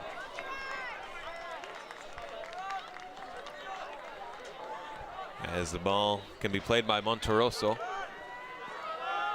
All the way back now, they fight for. As here's Bird now for the Cadets. As Bird taken down by Monterosso. They'll blow the whistle on that one. It'll be a free kick coming for the Cadets. As you can hear these fans getting ever louder and louder. He's giving a warning to Monterosso as well. You love the energy from Monterosso, but a bit of a bull in a china shop. Got to learn to contain kind of that explosiveness, that speed. Gets a little out of control at times. You saw it right there, leading to the foul. He's been a great spot. We talked about how North lost a couple of these star players. He's been able to get a lot of playing time. I'm sure gained a lot of great experience through that. Now as the ball goes in, Larson again quickly trying to start this offense for the Polars. A quick line drive as he looks to try to find Zachary Wayne, but the ball goes bouncing out of bounds, almost taking the player out. As we'll take a look at it here again, where he just got sent to the bench, takes out somebody, a teammate as well. It goes out of bounds. A great replay from our camera volunteer operator there. And we'll go ahead and get the throw in there on the far side as the Cadets will look to play the ball once again. Kubatoet sends it in back as Wayne will look to stay out of the bench this time, looking to play the ball. Keeps it alive, does Wayne. Wayne racing for the ball. The opportunity here coming for the Polars, a shot in front, and it's saved quickly by Killian. As the Polars are starting to push back the other way, Sam. Yeah, good attack there. I think Wayne would have been better suited to slow it up, build a little bit of numbers, kind of just blindly toss it towards the box. Unfortunately, nobody there for North. Now the senior goaltender, Killian, perfect tonight so far for the Cadets. This ball will be played back in further as Muhammad tried to play it for North St. Paul's. Here's Kenloff Solon racing for the ball. Solon tripped up as Lovegreen tried to make a defensive play. Cadet fans loving that play. That was good defense. I mean, you know, with Solon's speed, he's probably going to want to try and knock it past you and run. We'll take a look here. Good job by the Cadets putting their feet in, preventing that from happening. It looked like number 4, Vernon Lovegreen. Vernon Lovegreen's been very well here tonight. Now the delayed offsides call as Monterosso played the ball in a little bit too low, and it'll be a goal kick coming here for the Cadets. As that's happened a couple of times now tonight where the Polars have just been a little bit too fast, as that front 3 has had opportunities. They've just been a little too fast into that attacking half. As Killian's right-footed kick looking to go in, goes off of a player before Lovegreen can play it further back for the Cadets, before Kubatoets can play it for North St. Paul. Ball gets sent all the way back. There'll be a free kick upcoming for the Cadets. It'll be Lovegreen to play at about the 40-yard line on the football markings. Fortunately for North, it looks like halftime hasn't done a whole lot for them. They seem a little more disjointed coming out of halftime than going into it. I don't know if that second goal shook them up a little bit and they're stressing to score a little too much, but just not playing with a whole lot of continuity, playing together very well right now. Well, back to the center of the pitch. The Cadets look to threaten again. Kill sends a shot off the goalie. A great glove save. As we'll take another look at it, and I believe the Cadets will get a corner. That's a huge save from Kirby Larson. That is a top-tier save, getting just enough on it to push it up over the crossbar. Comes back. It actually came back off the field goal post, which is out of bounds, and that's the reason St. Thomas has the corner. Bird's corner kick attempt in front, sent wide. It'll be a goal kick coming here for Larson. Great save to keep the Polars within 2. Yeah, this North St. Paul team lost a lot of players from last year and are still good. Kirby Larson, though, is one of the holdovers, was a starting goalie a season ago, and I'm sure that went a long way in making him the goalie he is right now. Looking very good tonight. Both those goals that have got past him were not on him whatsoever. Ball goes bouncing out of bounds. It'll be another throw-in on that far side for the Cadets. And in fact, Larson bailing them out the only time he did. That one, probably most goalies would have let up that shot. Larson bailing North out, keeping him in the game. As we saw in that last shot there, Bird and Arias for their respective sides both went out of the game temporarily with injuries in this one, but both players have returned to this matchup as Bird will play it now for the Cadets. Bird looking to send it across for Isaac, but it gets sent further back. And here's Solon trying to play the ball, but it gets back in possession of Lovegreen for St. Thomas Academy. Then onto the near side once again for Isaac. Isaac sent it in further. It won't stay in bounds. It'll be a throw-in upcoming here for North St. Paul. The ball intercepted on the way back in as here's Bird. Bird turning it over, and here comes North St. Paul. Up onto the near side, Solon. Solon cutting it back, working around the defense of Lovegreen.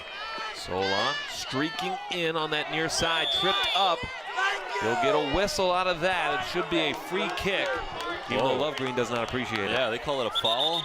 Boy, not a good call there. I was going to say great recovery speed from Lovegreen. Got back, got the ball out of bounds, but call does not go his way. This is a good opportunity for North St. Paul again. So Solon will take the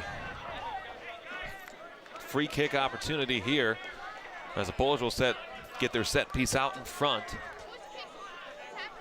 And I noticed on one of those last set pieces near the net, Killian stayed cemented to his line.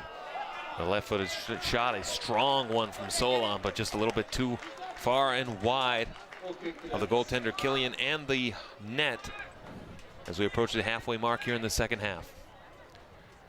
As Killian will look to play the ball here for North St. Paul, for the Cadets rather. As there's a cadet down tying his shoe currently, but now he's back up as that's Sabanakis. Got all the exciting sports action here on SEC, right? No kidding. As ball gets sent it's all back. Part of the game. Off of the head of Sabanakis again, the freshly crowned shoe tying champion of this one tonight. As it goes back onto that far side, it can be played by Wayne, but it goes out of bounds before being held in though by the Cadets. On the far side, sent in front, intended for Solon, but off of Sabanakis. But pressured nicely by Monterosso for North St. Paul. It goes off of him though, and it will be a throw-in upcoming here for the Cadets. Onto that far side. As here's Zander to play it for St. Thomas Academy. Zander off of the head of a Polar. Can be played alive off of a couple of feet before Shire can play it for North St. Paul. All the way back intercepted though. It can be cleared back in as the Cadets seem to be playing 4 back defensively with this 2-goal lead. Yeah, where was the communication there? Arias got the ball, nobody within 10 yards of him, and he just launches it right away, head down, didn't look up. There's got to be communication from his teammates to let him know he's got time, especially, you know, he's going to need to come forward, or, I mean, why not? If you're down 2 goals, get him forward, get something going, keep the ball, and score a goal. Well, speaking of getting something going, Polar should get a corner kick opportunity here as the ball went out of bounds over that goal line off of a St. Thomas defender. There'll be a goal kick coming here as Muhammad will take it. Probably looking for Solon or Kubatowicz in front. The right-footed kick in that perfect spot, bounces high, but can be cleared out by the Cadets. As here's Arias coming back in. Tao, right-footed shot goes wide right. And that'll be the end of that opportunity for North St. Paul. That's a little bit better run of play for North St. Paul. I was just going to say before that little stretch, where are the goals going to come from for this team in the second half? You just don't really see anything. Nothing really, no fluidity in their play. But good stuff right there, getting some chances, building some confidence, and hopefully getting a goal. Now here's Killian's right-footed kick to keep the ball back going the other way for the Cadets. Further up ahead as Isaac looks to feed Bird, but Kubatowicz can send it quickly back. Off of the head of Devin McGill, the senior defenseman freshly into the game. As the ball raced for on the far side, Monterosso, as Wayne challenged, goes out of bounds. And we'll wait to see. This will be a throw-in coming here for the Polars as they're continuing to add more pressure and play better defensively. As Kubatowicz, his team set up, gets it to Solon in the center. Solon trying to play the ball, but it does go out of bounds. It'll be a goal kick coming for the Cadets. Yeah, tried to go a little shorter there. Didn't work out very well. I was going to say, Kubatowicz's arms are about to fall off with all these long throws he's had to make tonight. That'll be Jack Killian's opportunity here on the goal kick to push St. Thomas Academy onto the other side of the pitch. The right-footed line drive kick fielded at about the 50 by Peterson for the Polars. Well, everybody just bunched up in the middle of the field there. That was very strange. Ball played out of bounds. Larson will have to get it back in as it was significantly played further back. As Kubatowicz will have to play the ball again on this sideline. Kubatowicz is throwing, looking for Peterson. Peterson headed back in front. It bounces before it can be cleared out once again. Here's Kubatowicz. Turned it over before chipping it further up ahead, looking for Solon. Solon not quite with the height in that matchup, but Peterson can keep it alive for North St. Paul. Bouncing all the way back now. Zander racing for it, but the Polars can gather back possession. Wayne sent in further, and now here is Monterosso trying to gain possession, but the Cadets quickly back on that other side. All the way back now, Zoltuk. Zoltuk turned it over though, but Thau on the far side for the Polars. This goes all the way back now as Xander can play it, but Kupatowicz keeps it alive for the Polars. Sent back in though, Martin plays it for St. Thomas Academy. Martin for Zoltuk. Can be battled for there to a side, Polars and Cadets. Racing back down the other side of the pitch as it goes out of bounds, and it should stay in possession of the Cadets. An area stretch to make that slide tackle. Did a good job, but I think he re-injured that leg that he was hampered by in the first half. Not sure if that was a cramp or what. You saw him on that, not the penalty shot, but the play that the penalty was awarded on. He slid in and came up a little lame.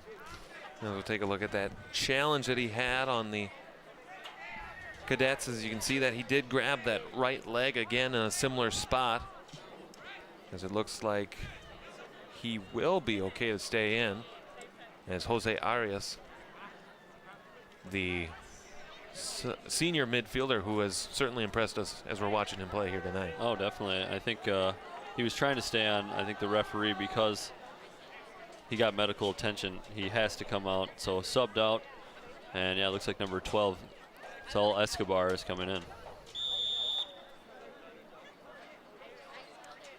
That'll be the throw in here for the Cadets, as they'll turn it over, and it will stay here in the possession of the Cadets.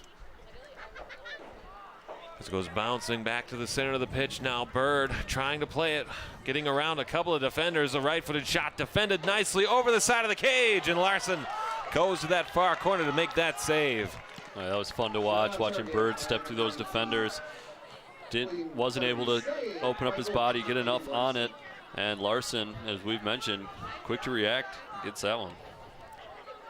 Ball goes bouncing back to the possession of the Polars as Kupatowicz looking for Muhammad, as Shire tried to play it back defensively, but here come the Cadets of St. Thomas Academy back to the center of the pitch now. Here's Kill onto the near side once again for Sabanakis. Back in front for Bird. Bird for Kill, looking to stretch it across to the other side of the field. As they'll work in, the cross in front goes behind the net, out of bounds, and the goal kick will come here for North St. Paul. Yeah, not deflected. That'll be a goal kick. Here's a last opportunity for Bird as well. See, he just picked apart that defense. That was Devin Bowling on the shot to follow it up, and a great save by Kirby Larson to keep this one at 2-0. As here's Solon, who tried to leave it for Monterosso, but some miscommunication kept it alive. Monterosso on a 3-on-4 rush for Solon on that far side. Best chance of the night for the Polars. Solon off of the Cadets, and this should result in a corner kick. That's some great moves by Kinlaw Solon. Yeah, it looks like, it is going to be a corner. He's going to grab the ball. I think he's walking. Yep, there he goes. A little out of my shot, or sight line, I should say. Well, here's Solon to take the corner kick on a great run. The right-footed kick in front into the center of the area. Solon will have to gather up that rebound to try and start play once again. Solon got around one defender. Steps around Bird before they're back to cover defensively. Was Lovegreen for the Cadets. But Shire can play it in once again, but the Cadets quickly on it, looking ahead for Zoltuk, as the Cadets now playing most of their defense back to try and prevent a tying goal, or even one to make it one goal of a game as well. As here's Shire playing the ball up ahead. Solon lost possession of it before it went all the way back. Now turnover. Monterosso down in front. There's a shot going on. It goes back, and it goes all the way back out, as the Polars had a chance with a goaltender down and out, and nothing happened for it. And a huge wasted opportunity here for the Polars, Sam. No, I thought the bull in the china shop was going to knock it in. And just on the doorstep. Good job recovering, though, by the St. Thomas defender. Believe that was Michael Zander. He got back, bailed his goalie out. That is textbook defense. Nice job. I'm sure the coach is going to applaud that effort. It'll be Jabril Muhammad on the corner kick now for North St. Paul. Inside of 15 minutes to go in this one. The right-footed kick in front, off the crossbar and out.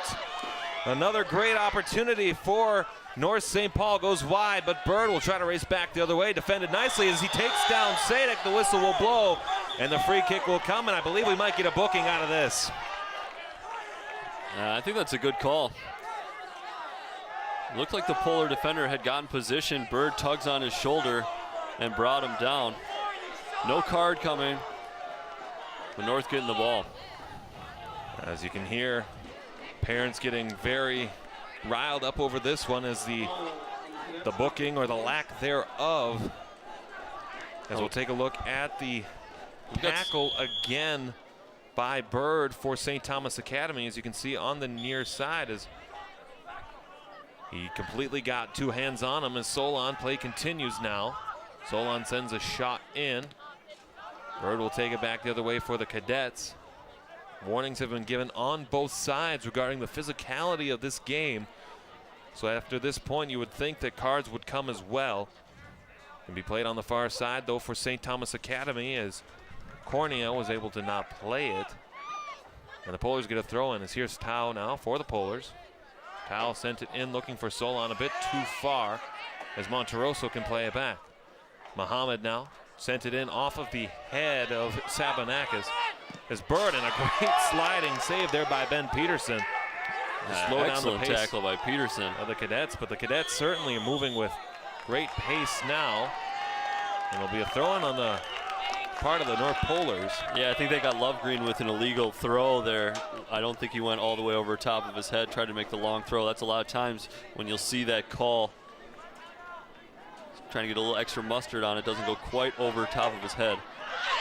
Down front, taken down to the box. No call will come. We're waiting for that whistle. Play continues as the ball goes bouncing all the way back out, and Bird will play it and clear it for St. Thomas Academy. Some play. Two instances now where the ball has been inside of that goal box. No whistles have blown. Officials seem to be keeping those whistles in those pockets. Well, and Alex, if you're North, you got to wonder, where was this urgency a little bit earlier in the game? You know, time is running down now, but it might be a little bit too late. But showing some good spells of play in the last few minutes.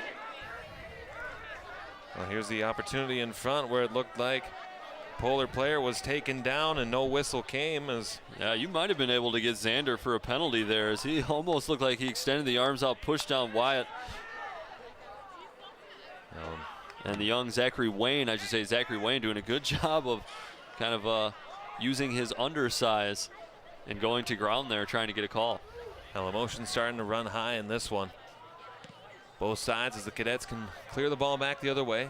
Bouncing back through the center of the pitch as Kubatowic plays it further ahead, but a whistle will blow as we'll get another free kick coming for the Polars. And the goaltender Larson playing well up now on this side of the pitch at the 40-yard line almost, as it looks like the Polars will set up a set piece in front of the net. Larson's right-footed kick, a line drive looking for Peterson. Goes too far. It should be a goal kick coming here for St. Thomas Academy. Goal kick, Cadets. And I'm sure Killian and the rest of the Cadets will be content with wasting a little bit of time, or taking their time, I should say, with all these balls that go out of bounds. Well, Killian will take his time to adjust his padding before continuing play here. 11:40 and counting to go in this one. Cadets leading 2-0 with goals by Zoltuk within the 16th minute, and then a penalty kick by Sabanakis with 5 minutes left to go in the first half. That's how we got to our 2-0 score. Some great chances, great back and forth play here tonight, live on SCC Community in the North Metro and in Park Center Television as well in the South Metros. The opportunity now for the Cadets. Bird off of a great header in front, and it's Park Town Square Television. Again, I've messed that up twice now tonight. I do apologize for that. As we'll take a look at the opportunity now for the Cadets. By number 11, Emmanuel Bird. The save by a Polar defender. There'll be a corner coming for A-Man Bird, rather, our player of the game tonight for the Cadets. We'll get some substitutions coming now for both sides with 10 minutes left to go here in this one. Yeah, looked like number 6, David Kongsavan, coming back in for North. Had some time towards the end of the first half as well.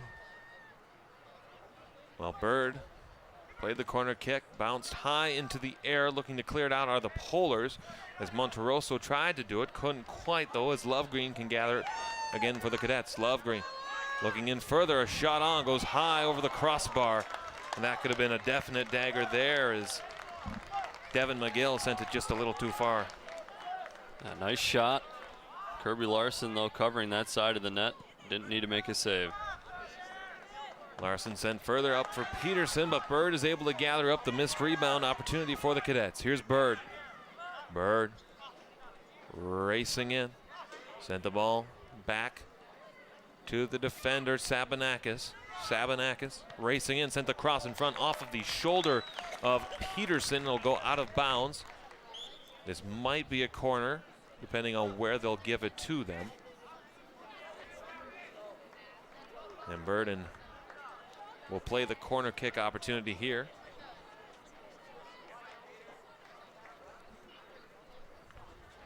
We count down now under not 10 minutes to go in this one. Yeah, Bird definitely taking his time with this corner here. Right-footed kick as Larson tried to come out to play, but can be kept alive by Lovegreen back in front for McGill before the ball can go bouncing back out. And the Polars look to play it further up ahead, as here's Wayne racing forward. And Monterosso back the other way on a rush, but they don't quite have the angle, and the ball will go out of bounds. It'll be a throw-in for the Polars, but what could have been a nice rush goes wasted. Good recovery speed from Chase Kill, number 5 by St. Thomas, got back there. I thought Monterosso was going to have a clean run in on net, but Kill chasing him down. So Kupatotes now on the throw-in once again. Throwing it in, looking, goes off of the head of a Cadet for bouncing back out. Zsoltuk tried to play, but Monterosso took it away. Monterosso racing it in, sent it back wide, and I believe we'll get a corner kick out of this, and it'll be Jabril Muhammad to take it for the Polars. Instead, I believe that's Adi Kahir Shire to play it. Oh no, that will be Muhammad. Right-footed kick in as the goaltender comes out to play it, and the Cadets can start back the other way.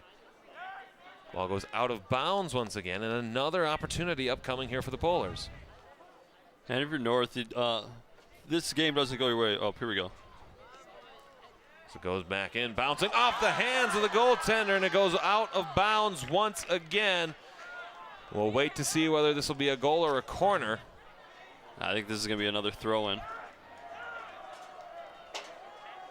It'll be a throw-in, as the students not the biggest fan of that call. It'll be a throw-in as Kubatovic will take it here. You know, Killian's looked a little shaky in net here tonight. It's unfortunate North hasn't had better chances. Well, Killian does it again as he comes out to deflect down to the corner, and this time giving the Polars a corner opportunity as Muhammad will take it, the sophomore forward for this North St. Paul Polar team. Right-footed kick off of the head of the Cadets, and they'll be able to set up Will the Polars offensively before it gets sent back out. As Sabanakis sent it further, goes onto that far side. Aggressively headed, we get a whistle there, and a free kick rather, coming for North St. Paul, as Muhammad will take it on that far side. As the Polars look to set up a set piece once again. Muhammad sends a right-footed kick on goal. The goaltender comes out. He makes an easy save as he jumped up to get one, did Jack Killian. And that will send the Cadets back the other way offensively. Alex, what I was trying to say is, you know, if you're North, if this game doesn't go your way, which it looks like it may not, the disappointing thing is, did St. Thomas really beat you? Or did they kind of take advantage of a couple of golden opportunities? And, you know, North didn't do a whole lot for themselves, not taking advantage of their opportunities. It just doesn't feel like St. Thomas beat them. You know, obviously the score is what it is, but you don't, you know, you felt like you're in this game. You're hanging with them. Well, here's Wayne on the opportunity of the cross in front, looking for Solon, too far over his head as he goes down. Goaltender comes out to play it, and tripping goes Wayne over the defense. He does not look to be doing okay as he is taking his time in the corner of the field, grabbing that right shoulder. I think we might take a look here. This one was kind of close. Let's see if Killian makes contact. Killian kind of led with the feet there. He may have made some contact before he grabbed that ball. But bang bang call and a tough one at that. No penalty. And the Cadets will start moving up the field back the other way, as it'll be Xander to play it. We'll get a flag going as now he goes down. Definitely does Wayne. Appearing to roll around on that field. He's got to be in some pain because, you know, with his team behind, he's not going to be wasting any time. And they're going to stop the clock for the injury timeout. But yeah, he looks to be in some pain down there. As once again, Mary Helfer very busy tonight here in this matchup. Cadets and Polars, 5:14 to go. Cadets leading this one 2-0. Now, as you talked about earlier, Sam, it's a fair question to ask. Did the Polars get beat by the St. Thomas team, or did they just let those couple of chances as we look at the injury again to Wayne coming over to try and keep this ball alive? Yeah, I think he fell on the shoulder and hurt it. Fell on the shoulder funny, and that's what's hurting. Yeah, because you see him grabbing the shoulder there. Yeah, exactly, Alex. You know, we saw the one goal coming on the, you know, what we thought was maybe a questionable penalty. And then the other goal was just sort of a, you know, a quick moment off of a turnover. You know, without those two moments, it's tied 0-0. And the North St. Paul's had a lot of opportunities. We've seen them with more corner kicks, more, you know, throw-ins deep in the territory that go in towards the box. I would wager bet maybe more possession well, definitely at times, and a lot of better scoring chances, yet they find themselves trailing 2-0.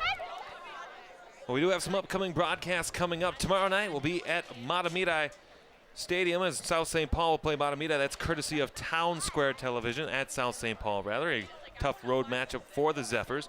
We'll have volleyball Matamidi and White Bear Lake coming up on October 6th. Sports Path will air October 4th with Sam and John. Live at 7 p.m. right here on these same stations. And October 5th, volleyball North versus a very good YZ team. And, of course, section tournament coverage as the fall sports seasons are beginning to wrap up here in the North Metro. Yeah, those are some good matchups leading into section tournament play. Obviously, we saw Matamidi, the athletes of the week at halftime. Matamidi 4-0 on the football season. South St. Paul, always a great football program down there. Then you got North taking on Wyzetta in volleyball. A couple of big players in Division 3A in high school volleyball here in Minnesota. And that North St. Paul team, they already beat Roseville in the regular season, kind of their big section tournament rivals for years now. Hoping to get over that hump. Roseville seems to be a little bit down this season, so I think it might be the Polars' year, and we're holding out hope that is such, and we're definitely going to be covering that team as they go into the playoffs on Sports Path and, of course, here on SEC TV Sports. Certainly lots of things to be excited for as play resumes here on 5:14 to go and counting. The opportunity snuffed out by Larson as he'll look to play the ball forward with a right-footed kick into the attacking half. Goes all the way back now as Xander tried to play for St. Thomas Academy. Quickly on though was Solon, as Solon slow to get up as he's still laying down on the turf. Not moving. Officials haven't blown the whistle on this one yet as Killian makes the save to stop it. As Solon was tackled trying to go up the field. We'll take a look here. I thought he maybe was caught as I don't think Xander knew he was running by. Tough to see from that angle if there really was contact made. I don't know if Xander knew that Ken Love Solon was there, and I think he booted him right in the leg. Referee didn't think so, and hence no call.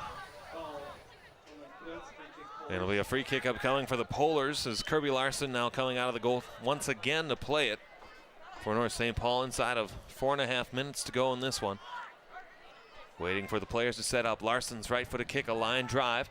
Players tackled on the far side for both squads as it goes bouncing past that goal line. Out of bounds, and with 4 minutes left, another goal kick will come here for the St. Thomas Academy Cadets. Number 21, Joseph Goulet in the match for the Cadets. I think it's all a matter of about 3 minutes, 45 seconds now, Alex. So North's going to drop their first one in Metro East play. Not sure how that's going to affect their QRF rankings. I mean, St. Thomas probably favored in this matchup, although we're talking about two schools from different divisions, A and AA. St. Thomas, with this win, sitting at that number 2 spot in state, they might have a look at number 1. They very well might, although I don't believe this will affect the matchup too much as far as section play is concerned for the Polars, just as far as who those other teams have played as well. Again, we looked at those statistics early in our broadcast here tonight, with Stillwater being at number 1, Woodbury a likely number 2, and then North St. Paul coming in at 3 as a shot is saved by Larson there on the right-footed attempt, as he'll play the ball back the other way. But perhaps even a close loss to this St. Thomas Academy team will go far for assessing what this North St. Paul team can do come section time. Yeah, we saw North play a close game against Woodbury, who is either 2 or 3 in that Section 4 right now, or kind of according to those QRF rankings. So they've proven they can hang with some of these teams. I'm kind of disappointed. I thought they would put out a better effort here against St. Thomas. I mean, this section is so strong that North St. Paul plays in. It's been really unfortunate, in the past couple of years, not being able to make it to state after winning a state tournament not too long ago. This team's kind of become a dynasty, but last year's with Stillwater was a very good team, has knocked them out of the section final. And they were basically, I think last year, they were 1 and 2 in the section, but also 1 and 2 in state. So, tough luck for this North program in that, one of the years they were probably one of the top 2 teams in state. They don't even get to go to the state tournament and prove it. But doing a good job. We said that they've lost some players. Had some players leave that they were expecting to be a part of this team this year. They thought maybe that this would be their year, as those players would be seniors. But they did. I thought they've done an excellent job, this program, as covering those losses and putting out a great team this year. As we did have a yellow card get called there. I believe it was on St. Thomas Academy, number 5, Chase Kill. As I believe it was Kenloff Solon that went down again on that far side. Of course, I didn't see the numbers. It was actually Jabril Muhammad instead who went down. That'll be the first booking of the game for either squad, as both teams did get warnings here now inside of 2 minutes. Yeah, and that's a yellow card you can live with, I think, if you're St. Thomas. Late in the game, no cards have been shown all game, not to my knowledge at least. Don't want North St. Paul to get any good breaks in on net, so doing something to kind of stop them. Sometimes you might have to commit a hard foul to prevent any offense from building. So goaltender Larson will play it for North St. Paul. Ball goes in off of Kubato. It's bouncing back in the center of the area, and it goes just wide. Out of bounds once again. Just a little bit off the shots tonight for the Polars, as another great opportunity goes to the wayside. Oof. That was nearly a golden opportunity. See, now that's the difference in the game right there, Alex. St. Thomas was able to capitalize on their opportunity like that. North, unfortunately, not. Now here's Killian, who played the ball further up ahead, as it can be played by the cadets now. Aiden McGill racing it up ahead now, as Devin Bowling will play it for the cadets. Bowling turns the ball over. Kupatoets now, as here's Calabero to play it back ahead, and goes the other way, as now there's another whistle, as Vernon Lovegreen does not like the foul called against him, as Larson will play the ball up ahead now, inside of a minute left to go. Ball played on that far side now in academic time, as the cadets look to try and play the ball further up ahead and add another nail to the dagger in this one. As here's Bird now getting around Peterson. Bird stutter stepping around, but defended nicely though by Muhammad, as he'll look to play the ball back. Intercepted though by Lovegreen. Lovegreen racing in, trying to get around Peterson, couldn't do so, and Muhammad can play it back the other way. As here come the Polars, trying to extend one last rush for pride, if nothing else.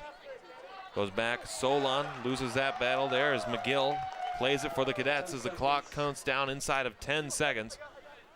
We played by Lovegreen once again, who whiffs on the pass attempt inside 2 and 1 in the final of the night. Sam, the cadets defeat the North St. Paul Polars by a final of 2-0. What are your impressions of this matchup? Well, I said it earlier, Alex. I'm not so convinced that the St. Thomas Academy came in here and beat North St. Paul. I feel like North St. Paul beat themselves a little bit of sporadic play to start the second half when they really needed to come together, play well, get a goal to get back into this one. Weren't able to do it. Time slowly ticked away. St. Thomas on the other side capitalized. on one opportunity, got a nice call on another, converted the penalty, and that's why they win this one 2-0. Well, we want to thank you for joining us here tonight on this broadcast on SEC Sports. For Sam Erickson, our entire production crew, we want to thank you for joining us for this one here tonight live on SEC Community, where the Cadets defeated the Polars by a final of 2-0. This is your home for Polar soccer right here on SEC Sports.